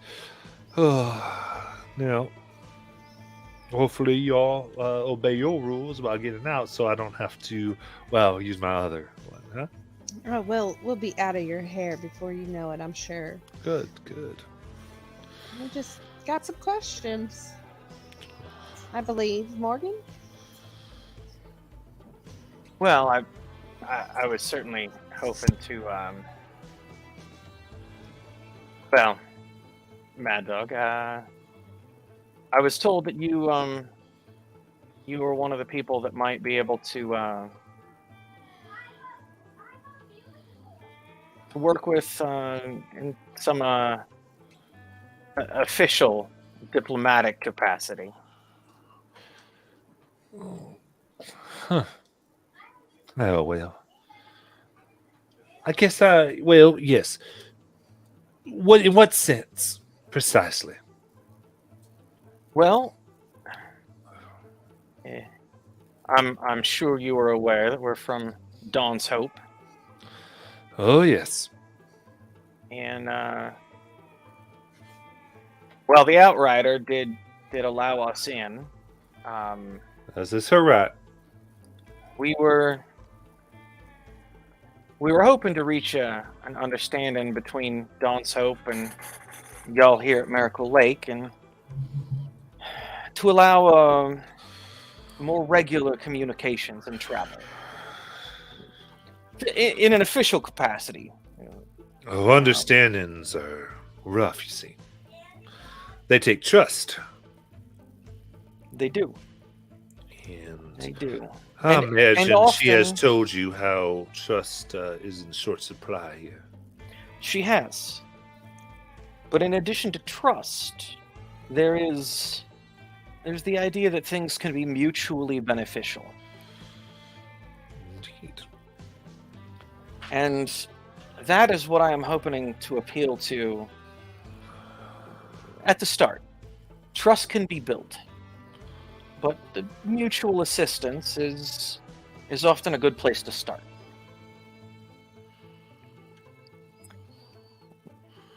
There are things going on in Dawn's Hope that that have the potential to impact y'all here. And I would very much like to think that working together we can deal with these problems. And I know trust doesn't come easy around here. So I've already spoken to the Leviathan about the specifics of the problem. And as I'm sure you were just saying, trust is in short supply. I don't mean to be advertising our problems to everyone, but you can certainly double check what I'm saying with her. But I'm hoping to avoid potential future problems. We can create some sort of official communication or envoy to discuss problems as they arise. Problems as they arise. Well, it seems y'all have been arising some problems since you got here. Oh, if we were creating problems, I certainly do apologize. It was never our intent. Imagine not. Otherwise, I'd have found you. But people been wondering about changing things or making the exceptions.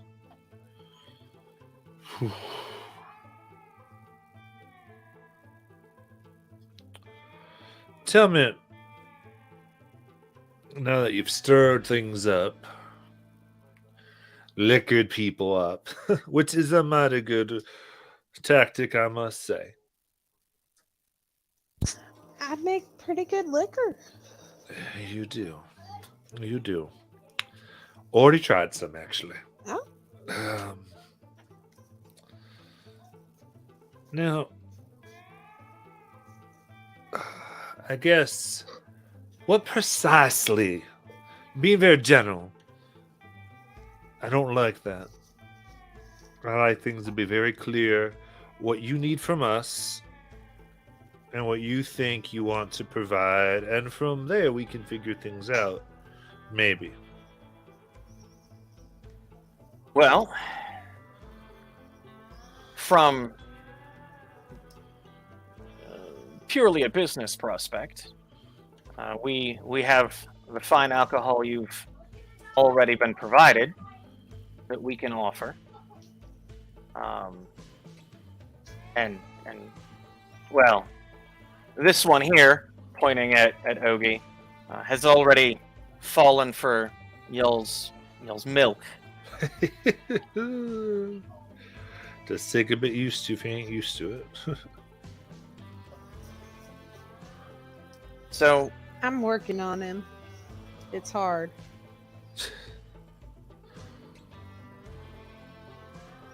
But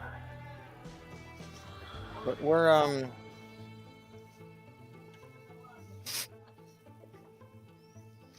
that's just the first of what we can offer. But on a different note, we've been having problems with, well, with Scenarium and with the company. And the dang it, where the Gardot brothers have already been help, and well, they've certainly been excited to hear what we found out there. I think we might be able to help each other there. I can see you've. No, Matthias. Never mind. Matthias hadn't shared that with me yet.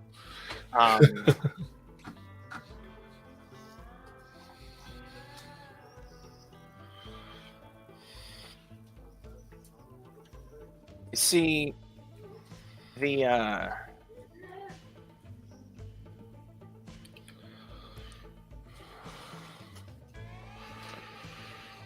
company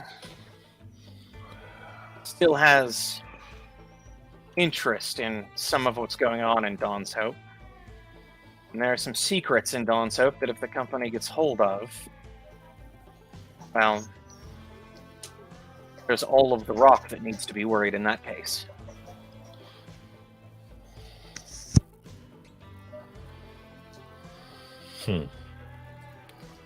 So I would love to do business and continue to talk to the Ace and the Gardot brothers.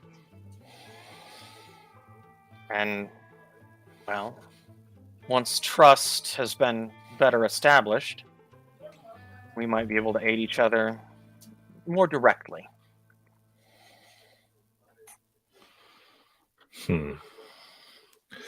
So you want us to help you fight your little war with the company? All I'm asking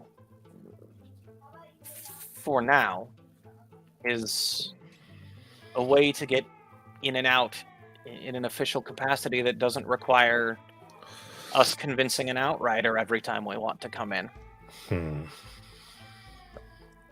Whether the Gardot brothers want to help us with our problem is up to the Gardot brothers. Whether the Ace wants to continue to trade with us is up to the Ace. Well, that's more of a problem. You see, we... well, let me tell you, I've already been talking with Gatlin. And his concerns are a bit more paranoid, but ultimately similar to mine. We stay off the company's radar. We ain't done nothing. We erase their presence from this place, from our people. We don't mess with their affairs. We don't do anything outside of our borders.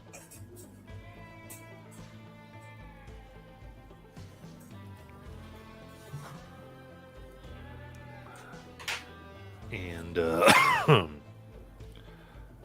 to you who are obviously tangling with the company, to aid you, to allow you to come in and out as you please.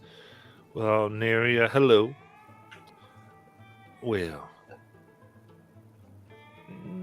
I know the company would view us as allies. The view of us as allies with each other, they would view us as enemies with them. No, that's a very different situation.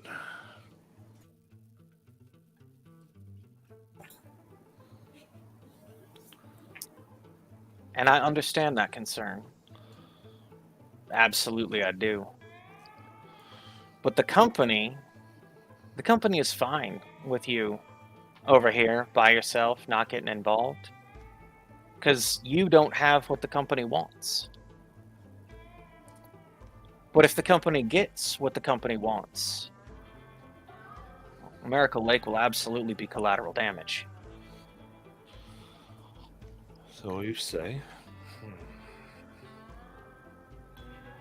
I've shared some of the details with the Leviathan. If you'd like to double check that I'm not pulling your leg. All right. I'll talk to Lucinda. And we may talk again, And Miss Morgan. absolutely. I do also want to let you know that we don't mean to stir any trouble, and we certainly don't mean to be causing any ruckus. But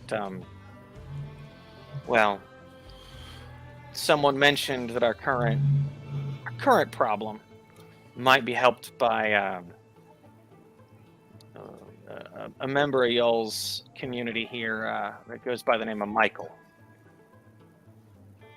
And we've also been told that he can startle easy, so we don't mean to make a fuss, and we certainly won't, we won't pursue him or do anything. But if we just wanted to let you know that if you do hear something, we certainly don't mean to be causing any trouble, and we will de-escalate as quickly as possible if something were to come up. All right, Michael can get just a little, well, a lot, uppity.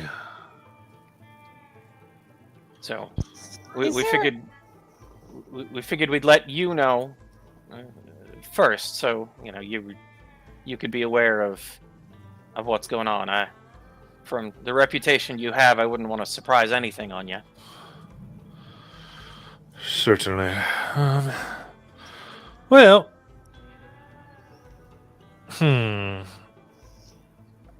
Is there a way of approaching him without startling him too much? I mean, you could talk to him. But not so much start on him as he will go to leave, and if you follow, he'll get quite, well, upset with you. Especially if you're talking about his past, which he does not like. Unfortunately, that's exactly what we need to talk to him about. And I understand his issue with Intake City. It's not a fun place.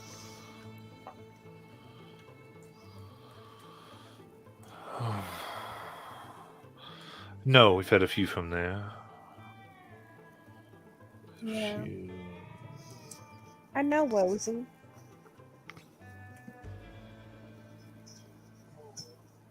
Yeah. Well, I would say if you were talking to Michael, I would suggest you, I guess, approach him directly and just see how he goes. If you don't want to start nothing, allow him to say no and move along. Understand. We appreciate your time. You said you had erased the company's presence here. What do you mean by that? Oh. Company has ways of mocking people and things.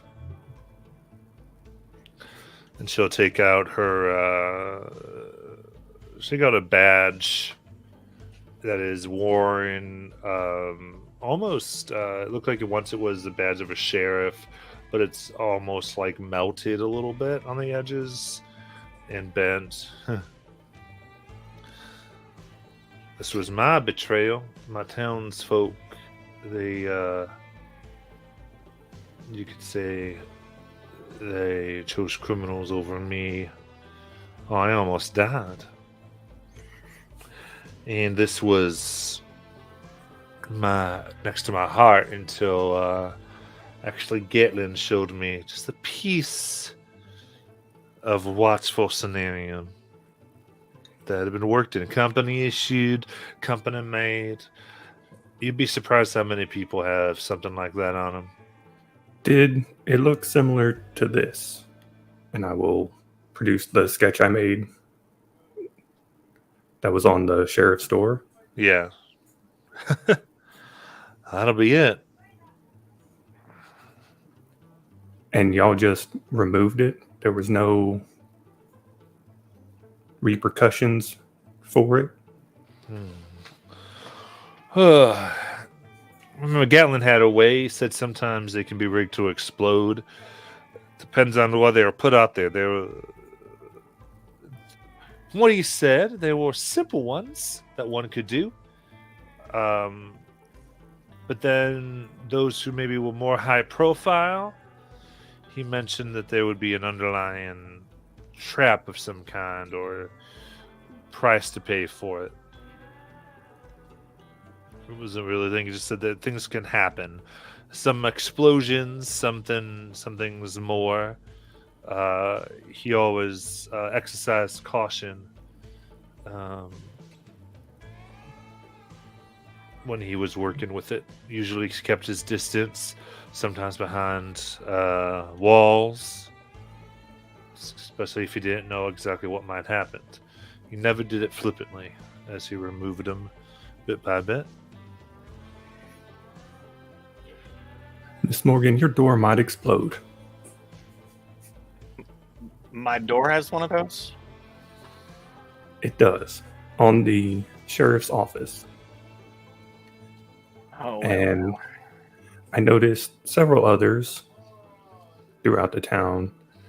The people didn't seem to know about them. Or at least they didn't make it obvious they knew about them. Wonderful. Wonderful. But it definitely is you here. Well, I will go about and be researching your story for you and see if, well, good day. Good day.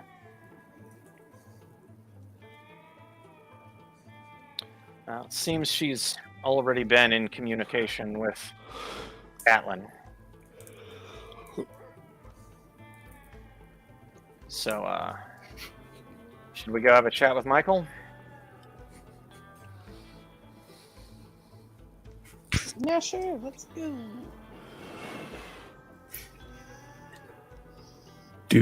Before we go in, do we want to try to prevent his exit? We do not. I think we should do what she says, and if he wants to leave, then we should let him leave.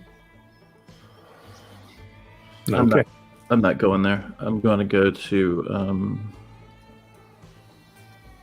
whatever they have for City Hall here. Okay. Sounds good. Let's see here. So, what can I do here?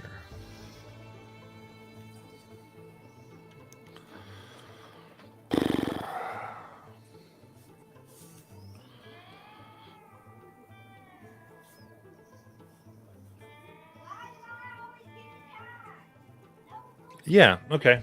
That's going to be, yeah, the closest of that is going to be the heart.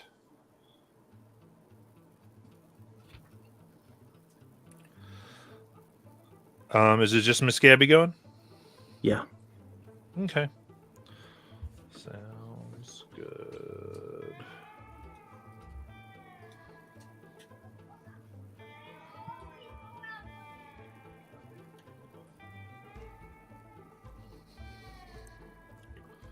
So, okay, go here. The heart, as you try to look for things of kind of business and where paperwork and those type of things might be trying to head, you find a few people who are meeting in a building that has no doors, just these columns that support it and a roof. Oddly, you see, this seems like Cinerum has been employed to stop the wind for the most part, so that papers and those things wouldn't blow away, and people are discussing different things with um, a rather slight woman who does appear to be maybe in her 80s, maybe early 70s. Um, as she seems to be listening and nodding a little bit. I would say as you would approach, they definitely get a little quiet. And they kind of just look at you. I will sit down in a chair near the door. Make it very clear I have a gun. And just tap the handle of it.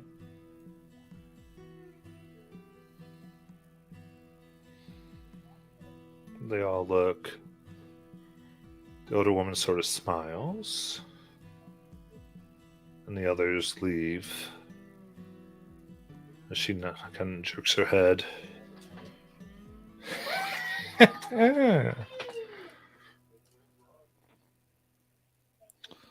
Well,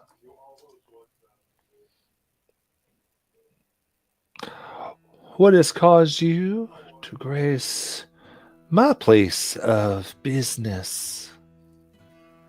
I came here to talk to someone who can actually talk business. Well, I'd say most people here can, but if you want to talk to Ironheart, you can talk to Ironheart. Most people that I have seen are either scared or foolish enough to actually think the company's not right on their doorstep. So if Ironheart is smart, I'd like to talk to Ironheart. You're talking to her right now. Good.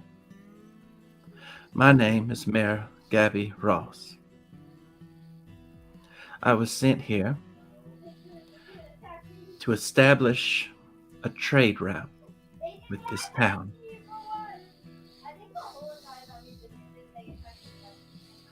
It doesn't have to be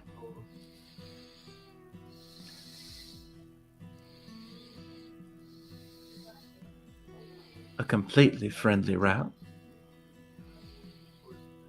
but it does have to be mutually beneficial.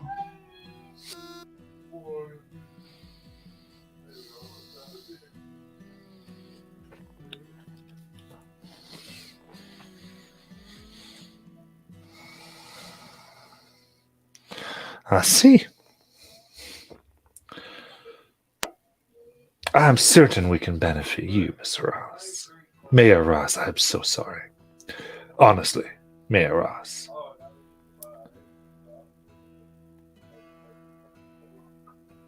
What? You have to understand, I've heard tales of some things that y'all have brought. The nice, beneficial. Well, I don't know. So, of what benefit might we get? An alliance. An alliance against whom? Against a mutual enemy. I assume you mean the company.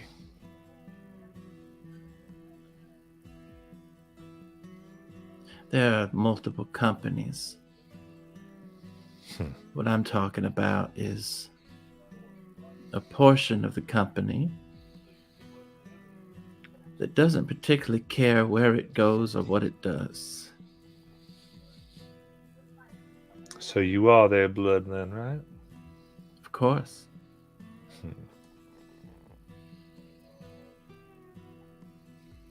Oh, hell.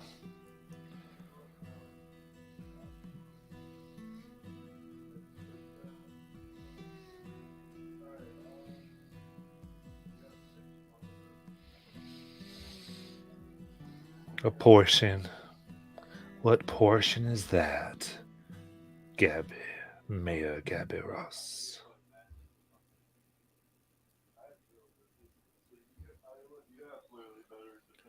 Portion that is currently testing out Scenarium anywhere it can, creating giant infants out in the wild, killing townsfolk and turning others into monstrosities, benefiting off of technology it doesn't even understand because it seems they believe they have inherited it. They didn't earn power, they inherited it. So they have no respect for it. And anyone who wields that much power with no respect for it, it's like a toddler with a gun. Hmm. And they don't really care who they aim that gun at. Today it might be me. Tomorrow it might be you. Oh, indeed. Is that so? You already know it is. Because you're the smart one. Well, a lot of here people probably smart, you see. But the real issue, though, is... See, a gun can be coming for you anytime. That's right. But the key is either to outrun it as long as you can, so you can live as long as you can. Because life is precious. Or to gamble that you're faster with that gun than the one that's holding it currently. Or better, or sneakier, or luckier. Now, this place has done pretty good waiting. Very good, actually.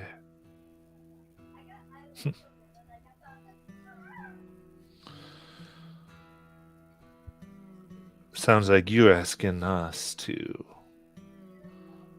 call them out on the street with you.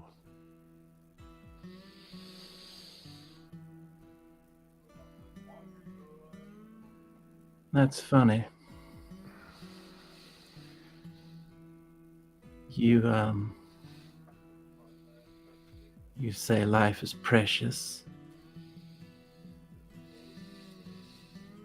How many guns do you have pointed at me right now? Enough, Gabby. Because... Say it. I have enough. Say it. You got guns pointed at me because you are running scared. You are not willing to die today, but I am. So you can be as fast as you want to be. But I'll tell you this, Miss Ironheart. Either I'm leaving this room with the deal, or both our bodies are going to be lying on this ground. I don't have to be faster. I just have to be more determined. And to be that determined, I got to be willing to die for what I'm talking about. Are you? Want to find out? She gets up from her desk. I get up too.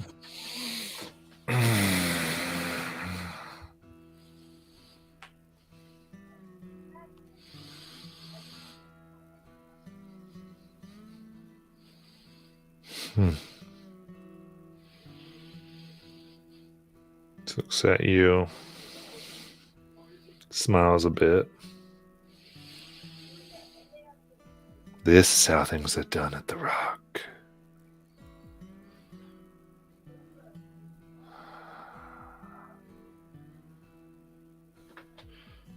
You know his name.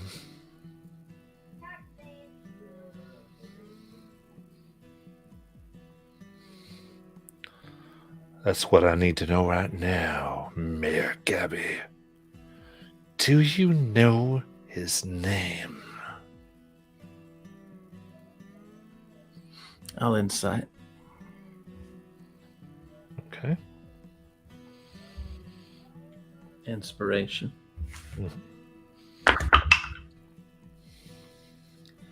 18.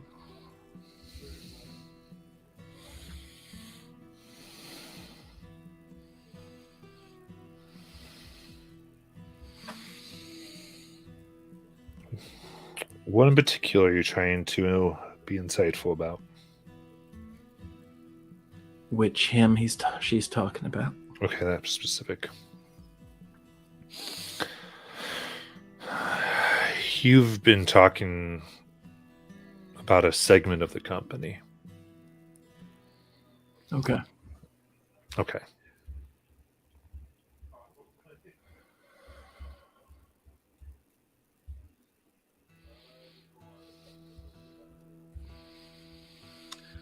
Hayes.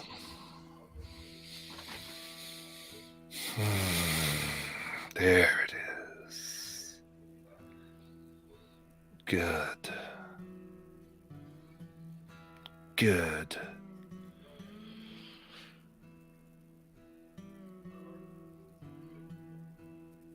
Well,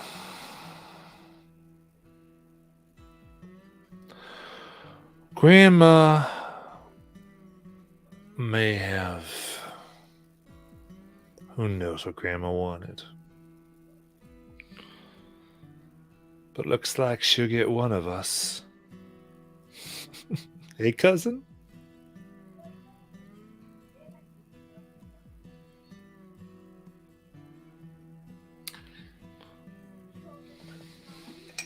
All right. So if I understand correctly, we're about to draw. Mm-hmm.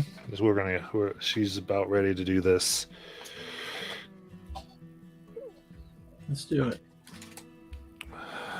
All right. So,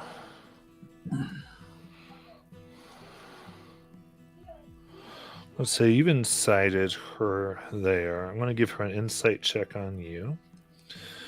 And just give me your deception modifier plus 10. 15. Okay.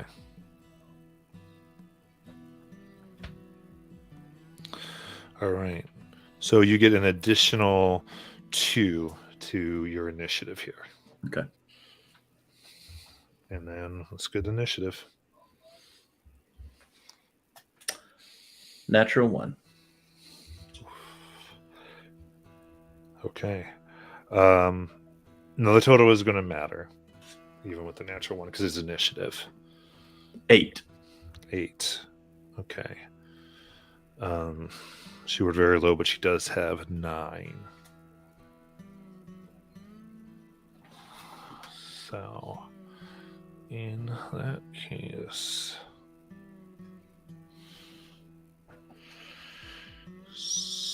she draws and is going to fire.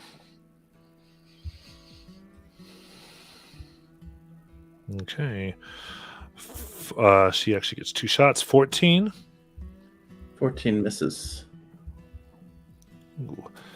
And a 24. That hits. Okay.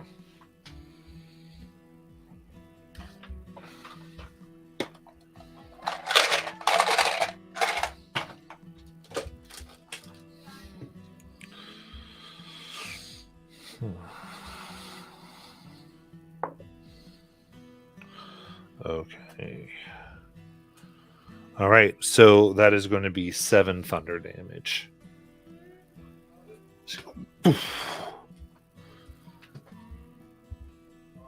As it rings out, and this echoes through the whole town at this point.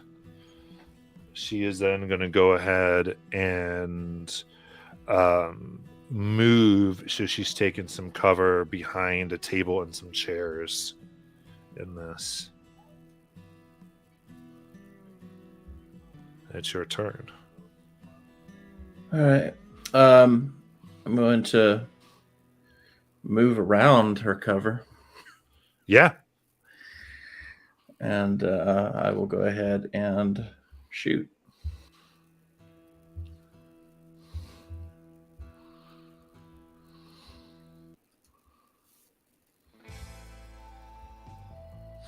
It's 25 to hit. That hits. So that'll be 7 piercing and 13 thunder. 20 Nice. damage. And then I'm going to go ahead and take my extra action. Nice. My, whatever it's called, action surge. Mhm. I'll shoot again. You got it. 16. That hits. And that one will do 6 piercing and 12 thunder. 18 damage. 38 total for everything. Okay. Perfect. And then I will I'll just keep it trained on her. I ain't even moving. Yeah, you do that. That blasts her, and you see through her chest, the other side. Others watching, shocked as a gathering. Immediately, people didn't have a chance to gather. They just turned and looked, of shock and a little bit of smile as blood comes down her mouth. So I want to take that opportunity to look at them and say, who's next in charge?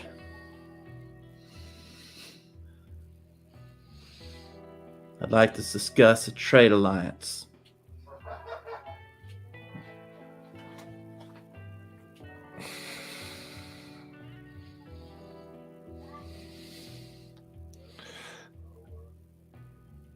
There is no answer,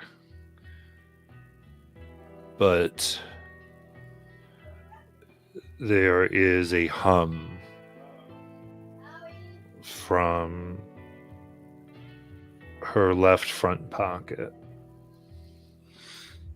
Okay. I'm going to reach down and investigate. Mm-hmm. I imagine you sort of like hit it with your gun, or do you just reach down and grab it? I don't touch it. I Right. would, Yeah, just kind of skink. You see an insignia that seems to match some stuff you've seen back in the place beneath the temple.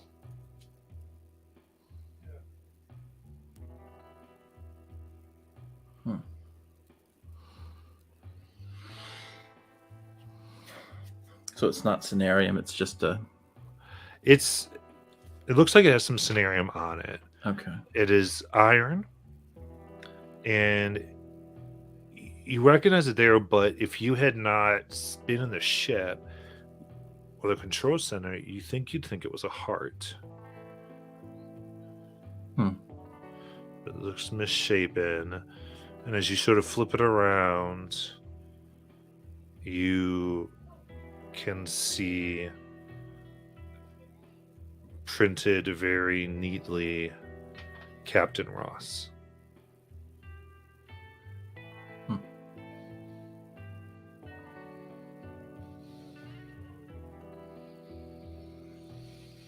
Okay. I guess with like a towel or something, I'll wrap that up. Okay. You grab it, and the tone, even getting close to you, begins to change a bit. And one of the desk drawers pops open, and you see it alone is metal in this wooden desk. Okay. Oops. Matt, the audio.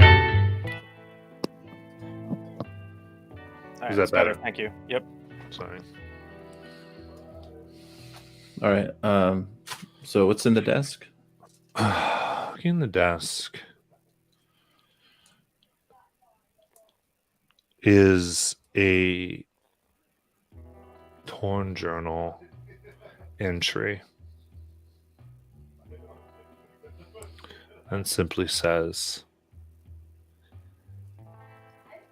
Hayes has betrayed us, has taken my children, except the one that he does not know about inside of me.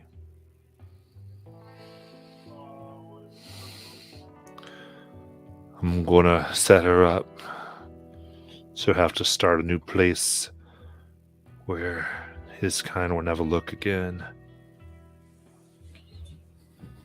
I'll teach her to hide my name, but still have access to some that my rank will follow her with.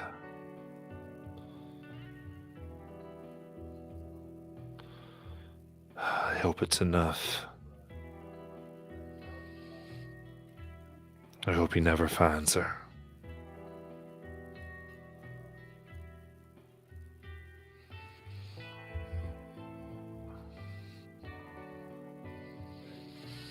All right. I'll take that. Does it look like anybody has come forward at all?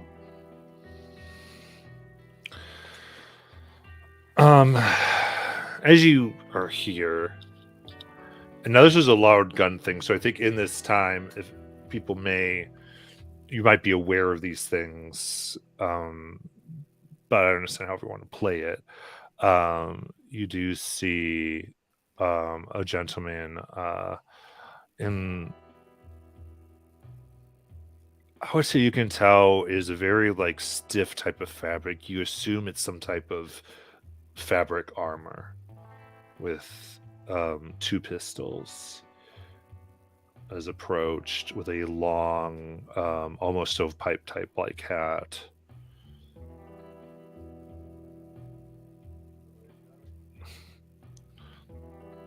Ironheart.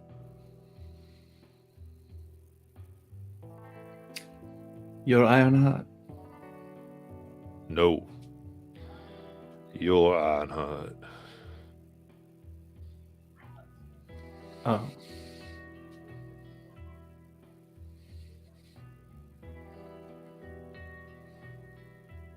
I'm Gatlin.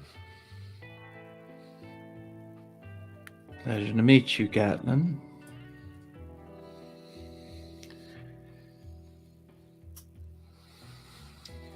So,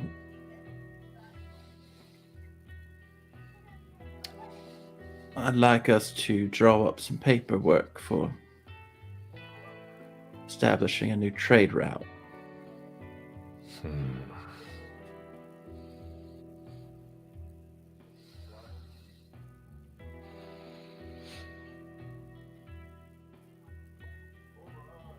This one deserves a burial.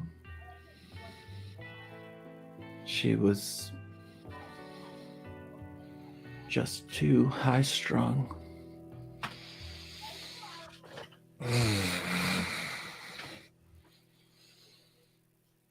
She was the oldest one. But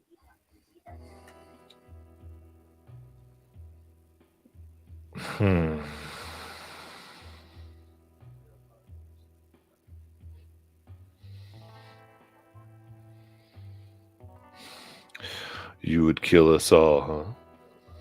You think that will bring the cooperation you want? Actually, I didn't want to kill anybody. I gave her an option. She chose to die.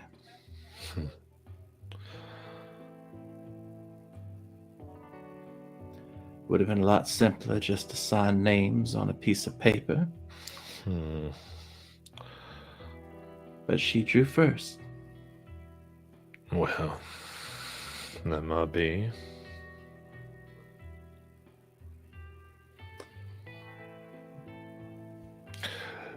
You have her position and her authority. But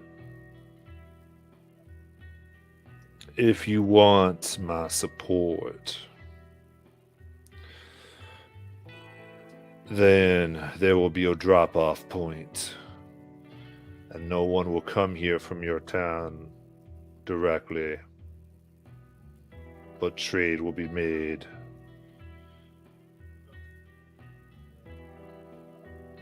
Outside of our limits.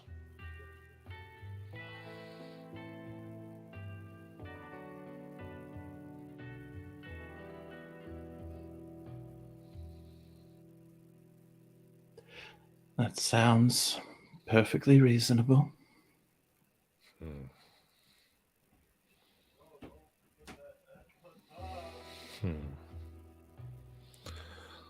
She thought you had died.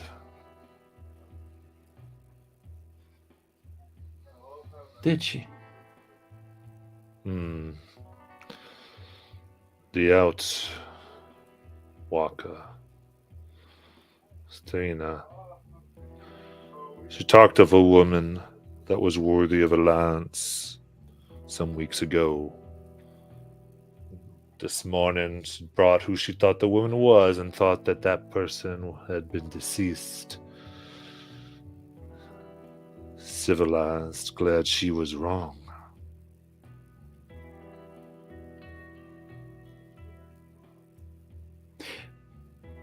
For the future, I hope she is wrong. Or right. I forgot what she says.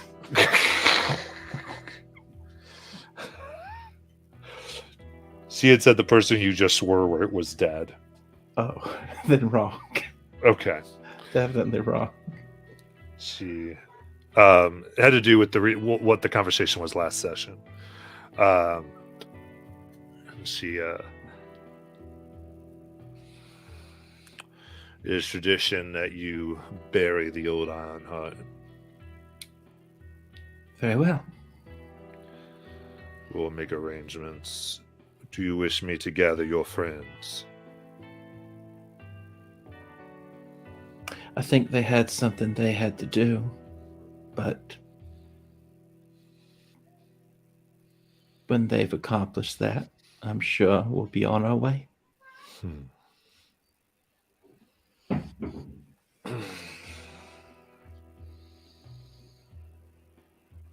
He pauses.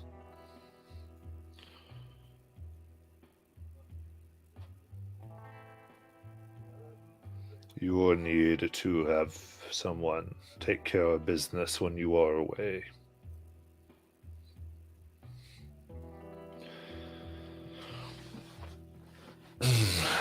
And you may only come back with permission of the Outsider, even being Ironheart.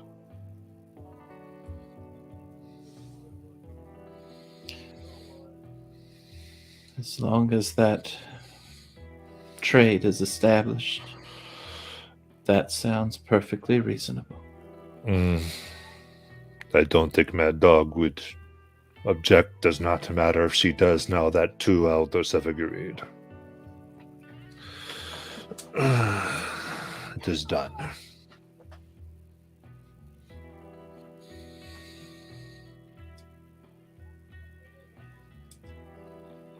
All right. So I think as this is going on, y'all went to see a man about some crystal.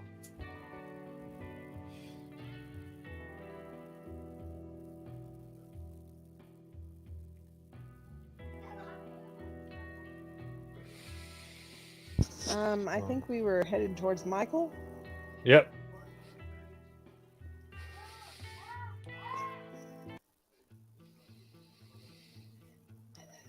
I'm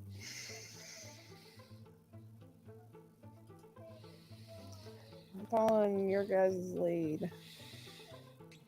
Arya's done her part, I guess you could say.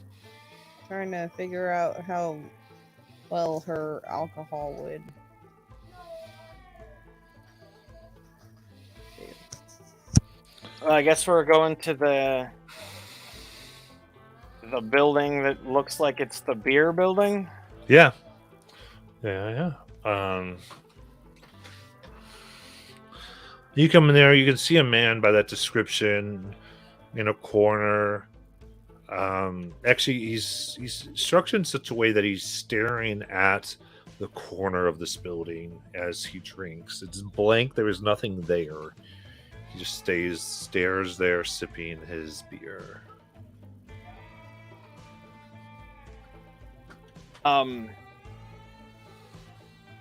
Is there another seat at the table he is at?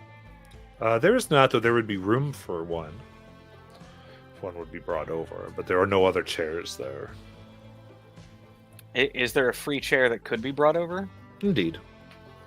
I would like to grab a chair, bring it over, and that, like, as I'm setting the chair down, I'm sitting in it. Like that smooth motion. Good evening, Michael. Or afternoon, whatever it is. It'd be morning because we've only been here for a couple of hours. Puts his glass down. Have you come for me? Have you come to kill me now? And he immediately has hands on pistols. There's no killing. No killing at all today. I have questions. Not any weapons. I got questions is all I got.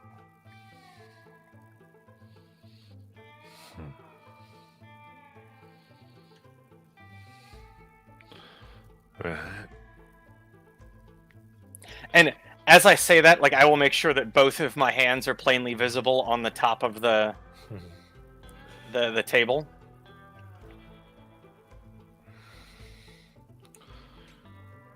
What questions do you have for Michael?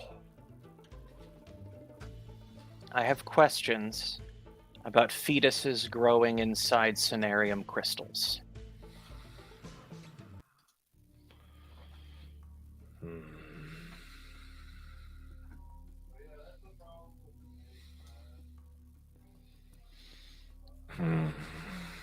I would not bother you if it were not important. I think right here is going to be definitely a persuasion check.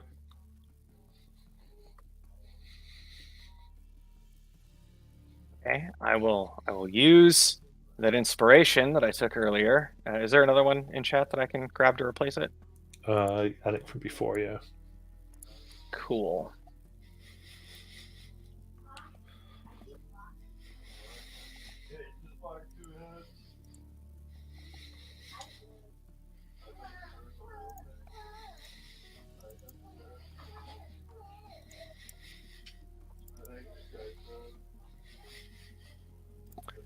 All right. Well, I hope a 15 is enough.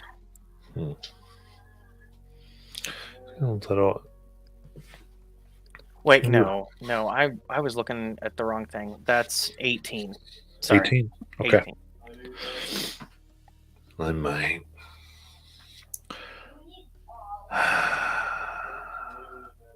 How'd you hear my work?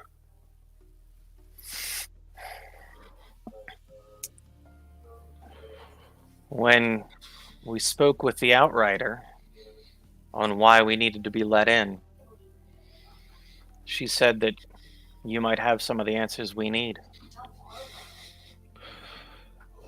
Why is something I worked over in intake matter to you? Because over at Dawn's Hope, we have 4 15-foot fetuses in crystals growing, threatening to take our town.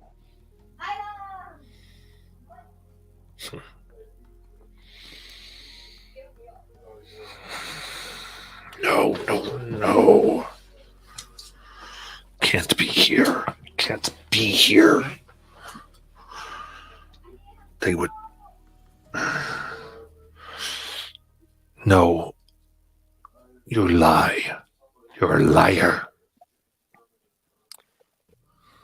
The company turned a person into a creature. That creature then turned some of our townsmen, our fellow villagers, our family members, into crystals, and then started to cart them away. When we broke into the container that they were being carted away in, we found 4 veined crystals with fetuses inside them. What color cenarium was nearby? Black No. veined crystal. No, not what it was. What was nearby? Was there another type in that place? It was red, wasn't it? It was, yeah. Red. Idiots. They didn't even know what they were doing. They replicated my work and they didn't even know it. How did you Those get it from them? Well, we blew the cenarium crystals out the bottom of their carriage, and we killed the ham that was in charge. But I don't. Cenarium seed isn't around here. No, but the ham had some. But looks at you. Who gave it to the crystals? The ham was, well, sent by the company to turn one of us back from crystals into a person. Yes. Yes. When we destroyed the ham and we salvaged the crystals, we didn't know what they were. We didn't know the dangers. And we left the crystals by the veined cenarium. Yes. The veined cenarium with fetuses in them apparently got a hold of those seed crystals, and now they're 15 foot tall.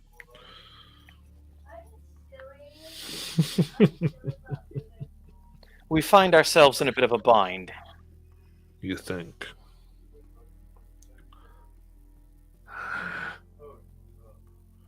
I don't know what to think. We have no idea what we're dealing with.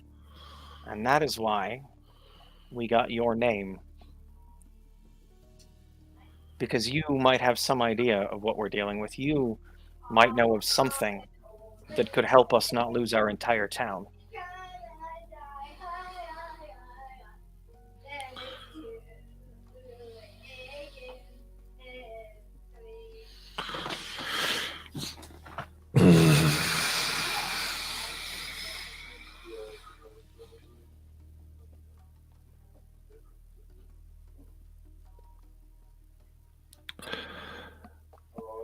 Can make another persuasion check with advantage.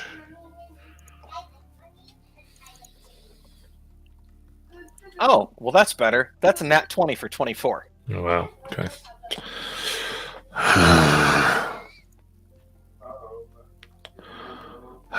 He does get shaky, but he kind of breathes. It's not.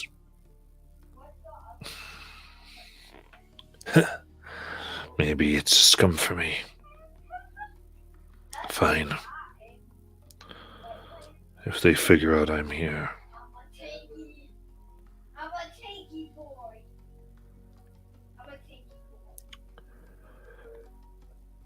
First, promise me if it happens to ever be within your power that I am being taken by the company, you do your best to kill me before I'm gone. I don't want them to know what I know.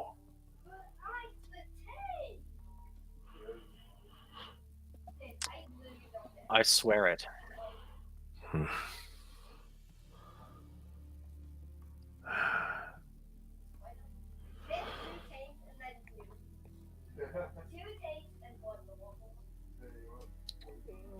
There was a club called the Attic I worked for, and it was supposed to be an independent club, and anyway,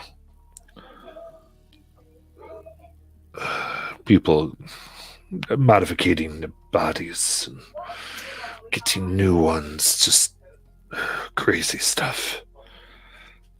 A biologist like me's dream, modifying, creating life, creating things. And then I created things, not changing someone with Cenarium, but making something new with Cenarium. Wholly new. Not the augment. It was glorious.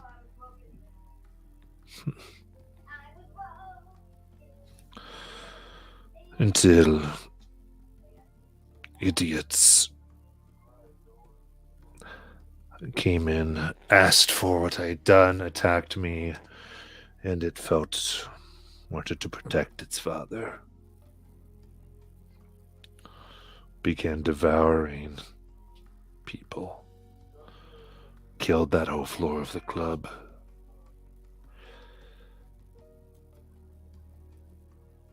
My supply of water to keep it inert had been tampered with. Purified, they said.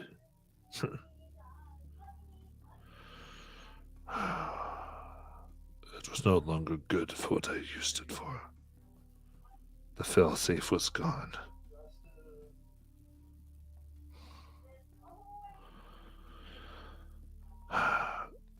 It never got to what you're talking about.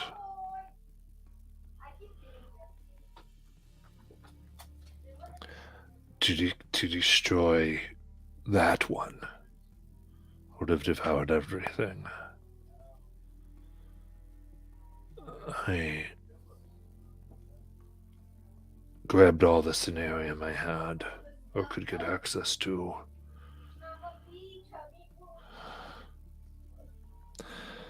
And ignited it. Burned it. All types of colors. It just was the only thing I could think of, and it seemed to destroy it.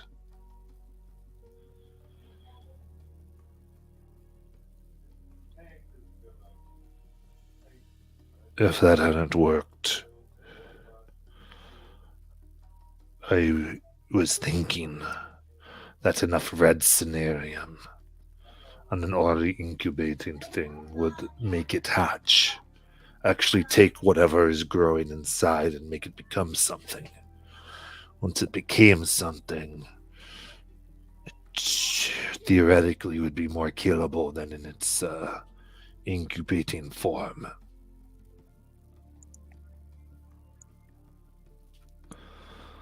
But your problem is big. Once you have those things will grow and grow and grow, try to stay as they are until they devour everything or are forced. You said people. These people became these in a traumatic way, I assume.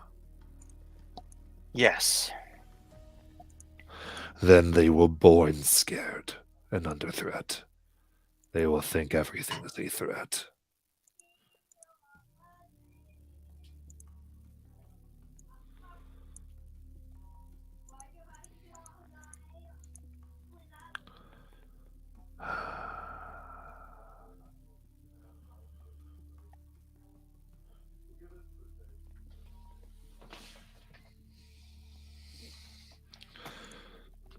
I will come and help if you want.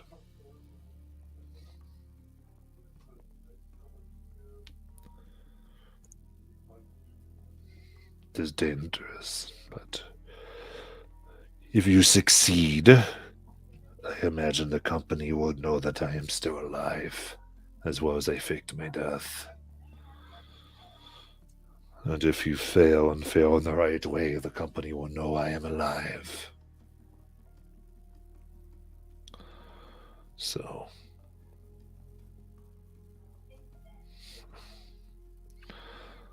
well, best be getting things done, I think. For what it is worth, if they were to know that you were alive, and you didn't feel safe here, Dawn's Hope has a number of things we are keeping from the company. You being there would not give them any more reason to come for Dawn's Hope than it already has. Good. For I know Dawn's Hope is seen by the company. Everyone knows that.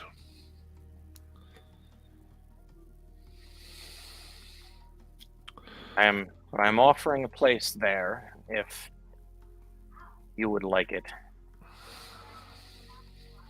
If that would be more safe than here. Well, it's not more safe, but I cannot help you from here. That's like I said. If they replicated that much, they have enough. And though, if you say I cannot be more of a danger at Dawn's Hope, good, because I will become more of a danger to the people here. Besides,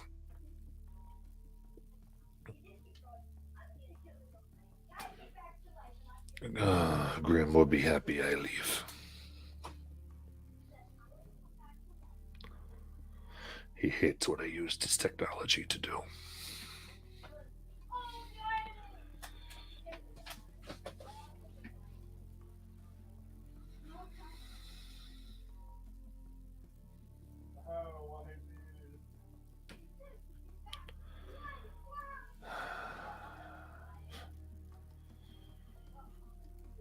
You know, the company, I think, was fine trying to make mechanical servants. Then they realized they could also have ones that they thought could be more. I really think they want to rule all of Ixodel.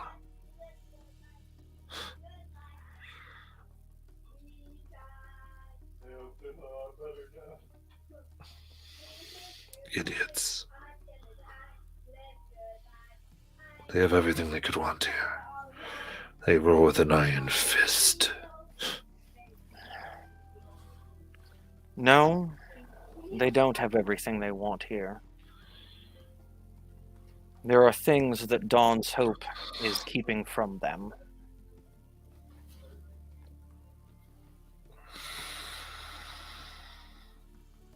It is why I say you would be no more of a threat to the people there than what is already there.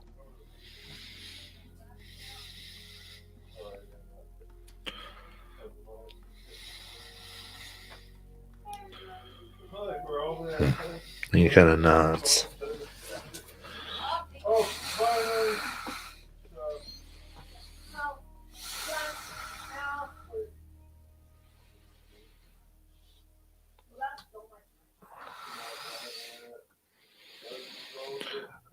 I get this point here. Coming in, you see Mad Dog. She kicks in the door. Looks at you, Morgan. You. Hands up. What? Peace. We'll talk about it. And you send your mayor to kill my friend. She did what? You have your freaking alliance. Hell, you've got your trade route. You got Gatlin's. And I've given mine. But I'll tell you what, Morgan. You ain't never gonna have my trust again. But in this place, hell, blood and thunder. That's what it is, isn't it? That's what it is. I don't rightly know what. She leaves.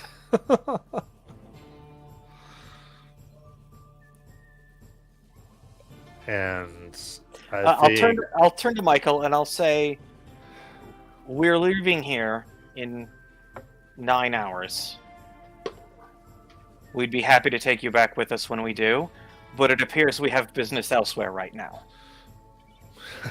He goes, welcome to the Rock. He just starts laughing like a mad person. And I'll turn to the rest of the group as I'm walking out the door of the saloon. What did she say? What did she say, Miss Ross did? Gabby Sounds killed like- somebody. Yeah, sounds like she killed somebody. I knew she had it in her.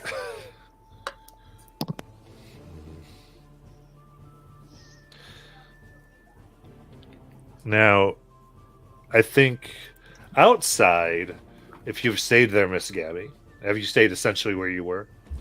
No, she would have buried the person. Buried, yes, yes. Sure. As you did that, Gatlin stays by your side, and as does I got my 2 lists here. As does Starina. The two of and our 2 lefts and rights, or left and right. So Wozy in the other, and another person who's actually helping you with it called Blackjack. And now watching you from afar is someone who, if you ask, they would tell you is Mad Dog. I already know who that is. I think she was in the room with her. Yeah, that's right. You were there. Yep. And then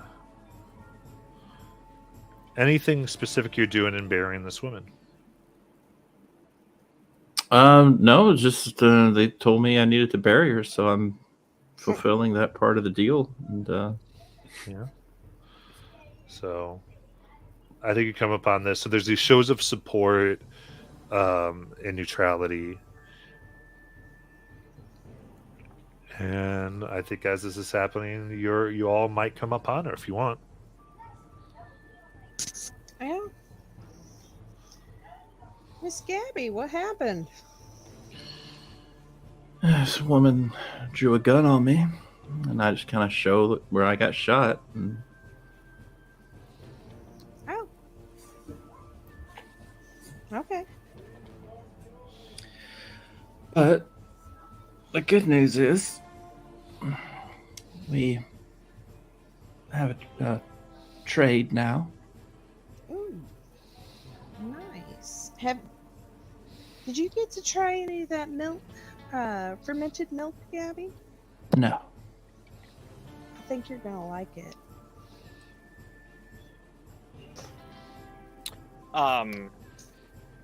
I'll turn to the official-looking man standing there. Mm-hmm. apologies. My name's Morgan.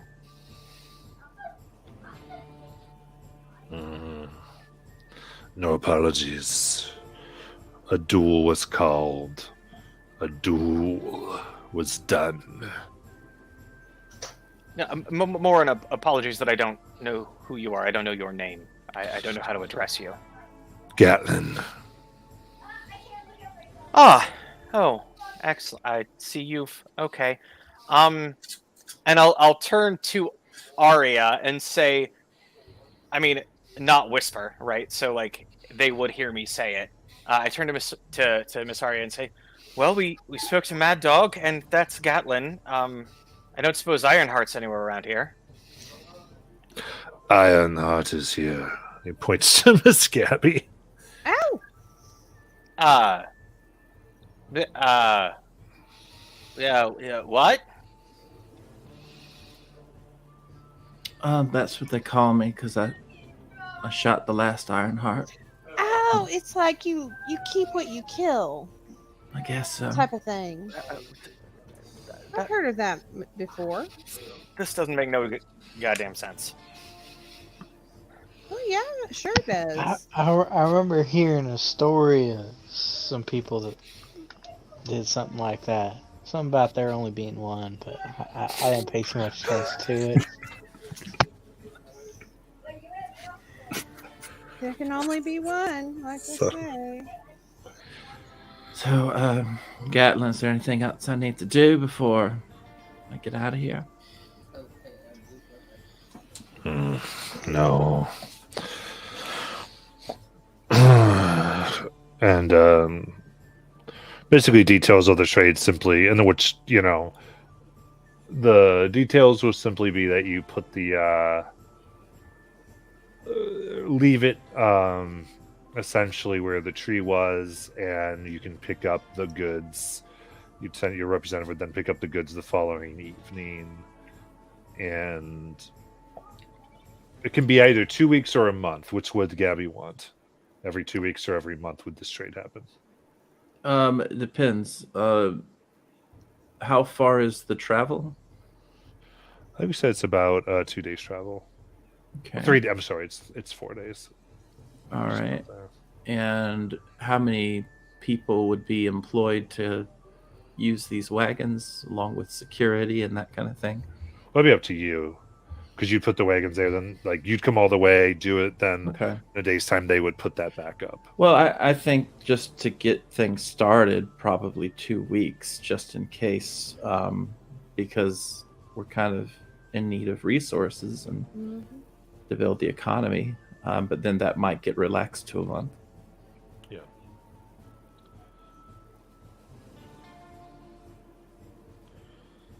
Very good. And also that way the city will get the immediate effects pretty quickly. And if in case there's an issue on the road, then there's only 2 weeks to the next trade. Yeah.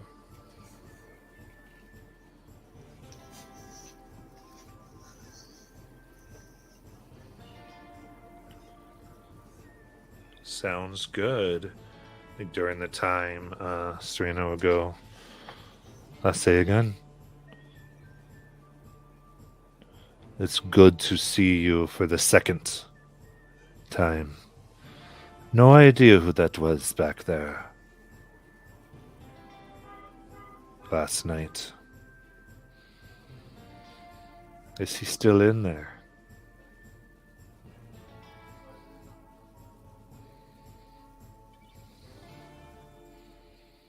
What's she saying? Yeah. She's referring to that she met you weeks ago in the thing, and feels like she actually met you for a second time just now instead of last night. And she's kind of goes, she has no idea who that was she walked with. Oh.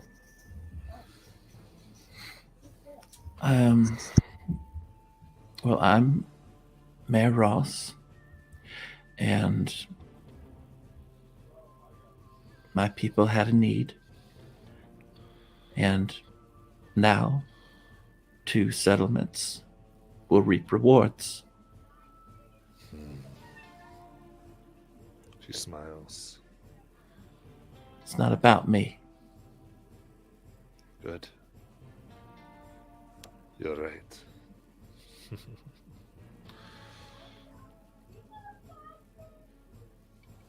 All right. Fine. I'm sort of good with this. Anything else anybody wants to officially move? The things like the alcohol that you wanted, Arya, that's all part of what's happened because you established that. Okay. So all the things y'all established are part of this. Just want to kind of be very clear. The work that all of you have done, those things, because of that work, those things are going to be included and be traded. Is just because of the flow of everything. Is there anything anybody wanted to try to make sure happened? You can kind of just say that it happened, or we can role play it however you'd like to do it.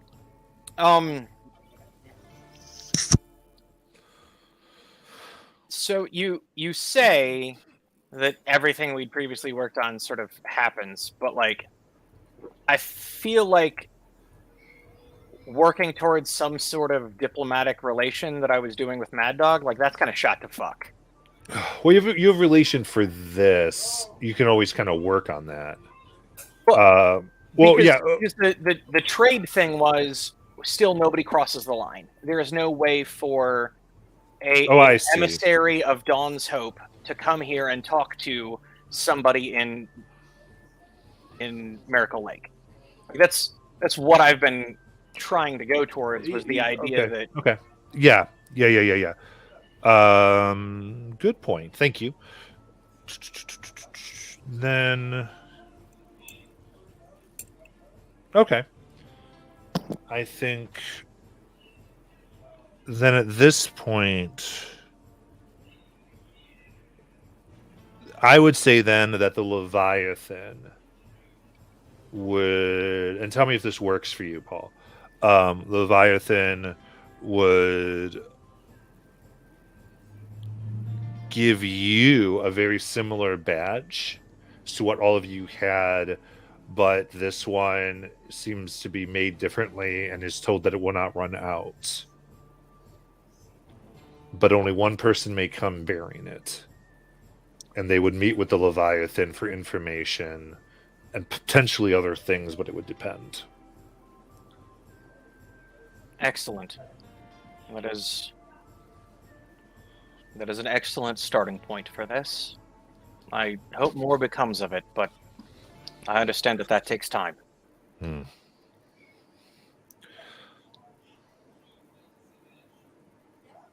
Yeah. I hope also, you speak of keeping secrets in the deep dark, where all fear to tread. But I hope, if needed, information can move in the deep dark as well.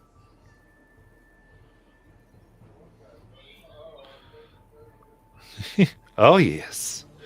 When people need something, they can find in the deep dark. That's all I ask. And she takes you.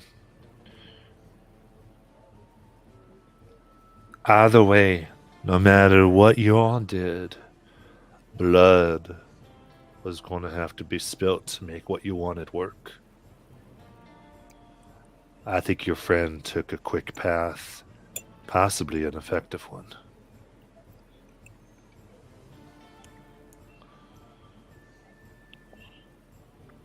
This place knows blood. I think that's more our failing than hers. She releases you.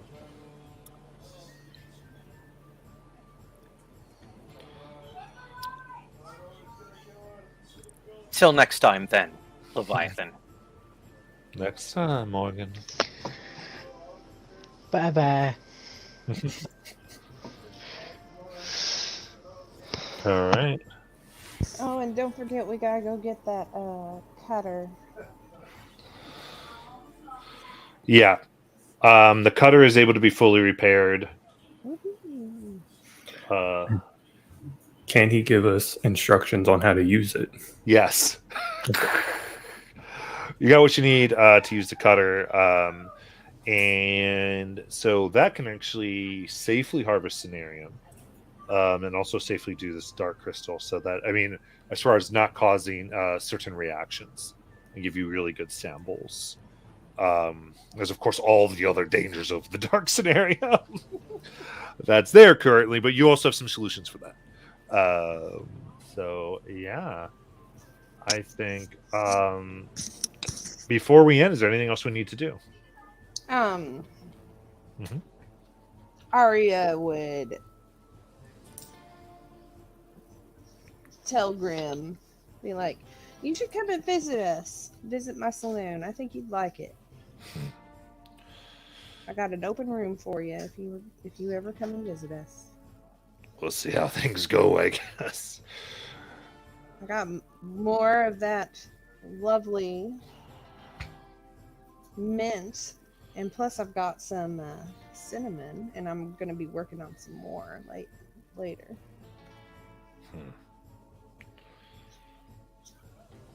Good. He goes, I'm looking forward to it. Good. He goes, make sure you send someone to trade Oh, you in the know meantime, huh? I will. Goes, and I'll tell you what. You mark some of those for old Grim. I'll give you something nice. Oh, you have my attention, and it will be done. Alright. I like nice things. I've been thinking of you. I'll be working on something just for that mint, all right? All right.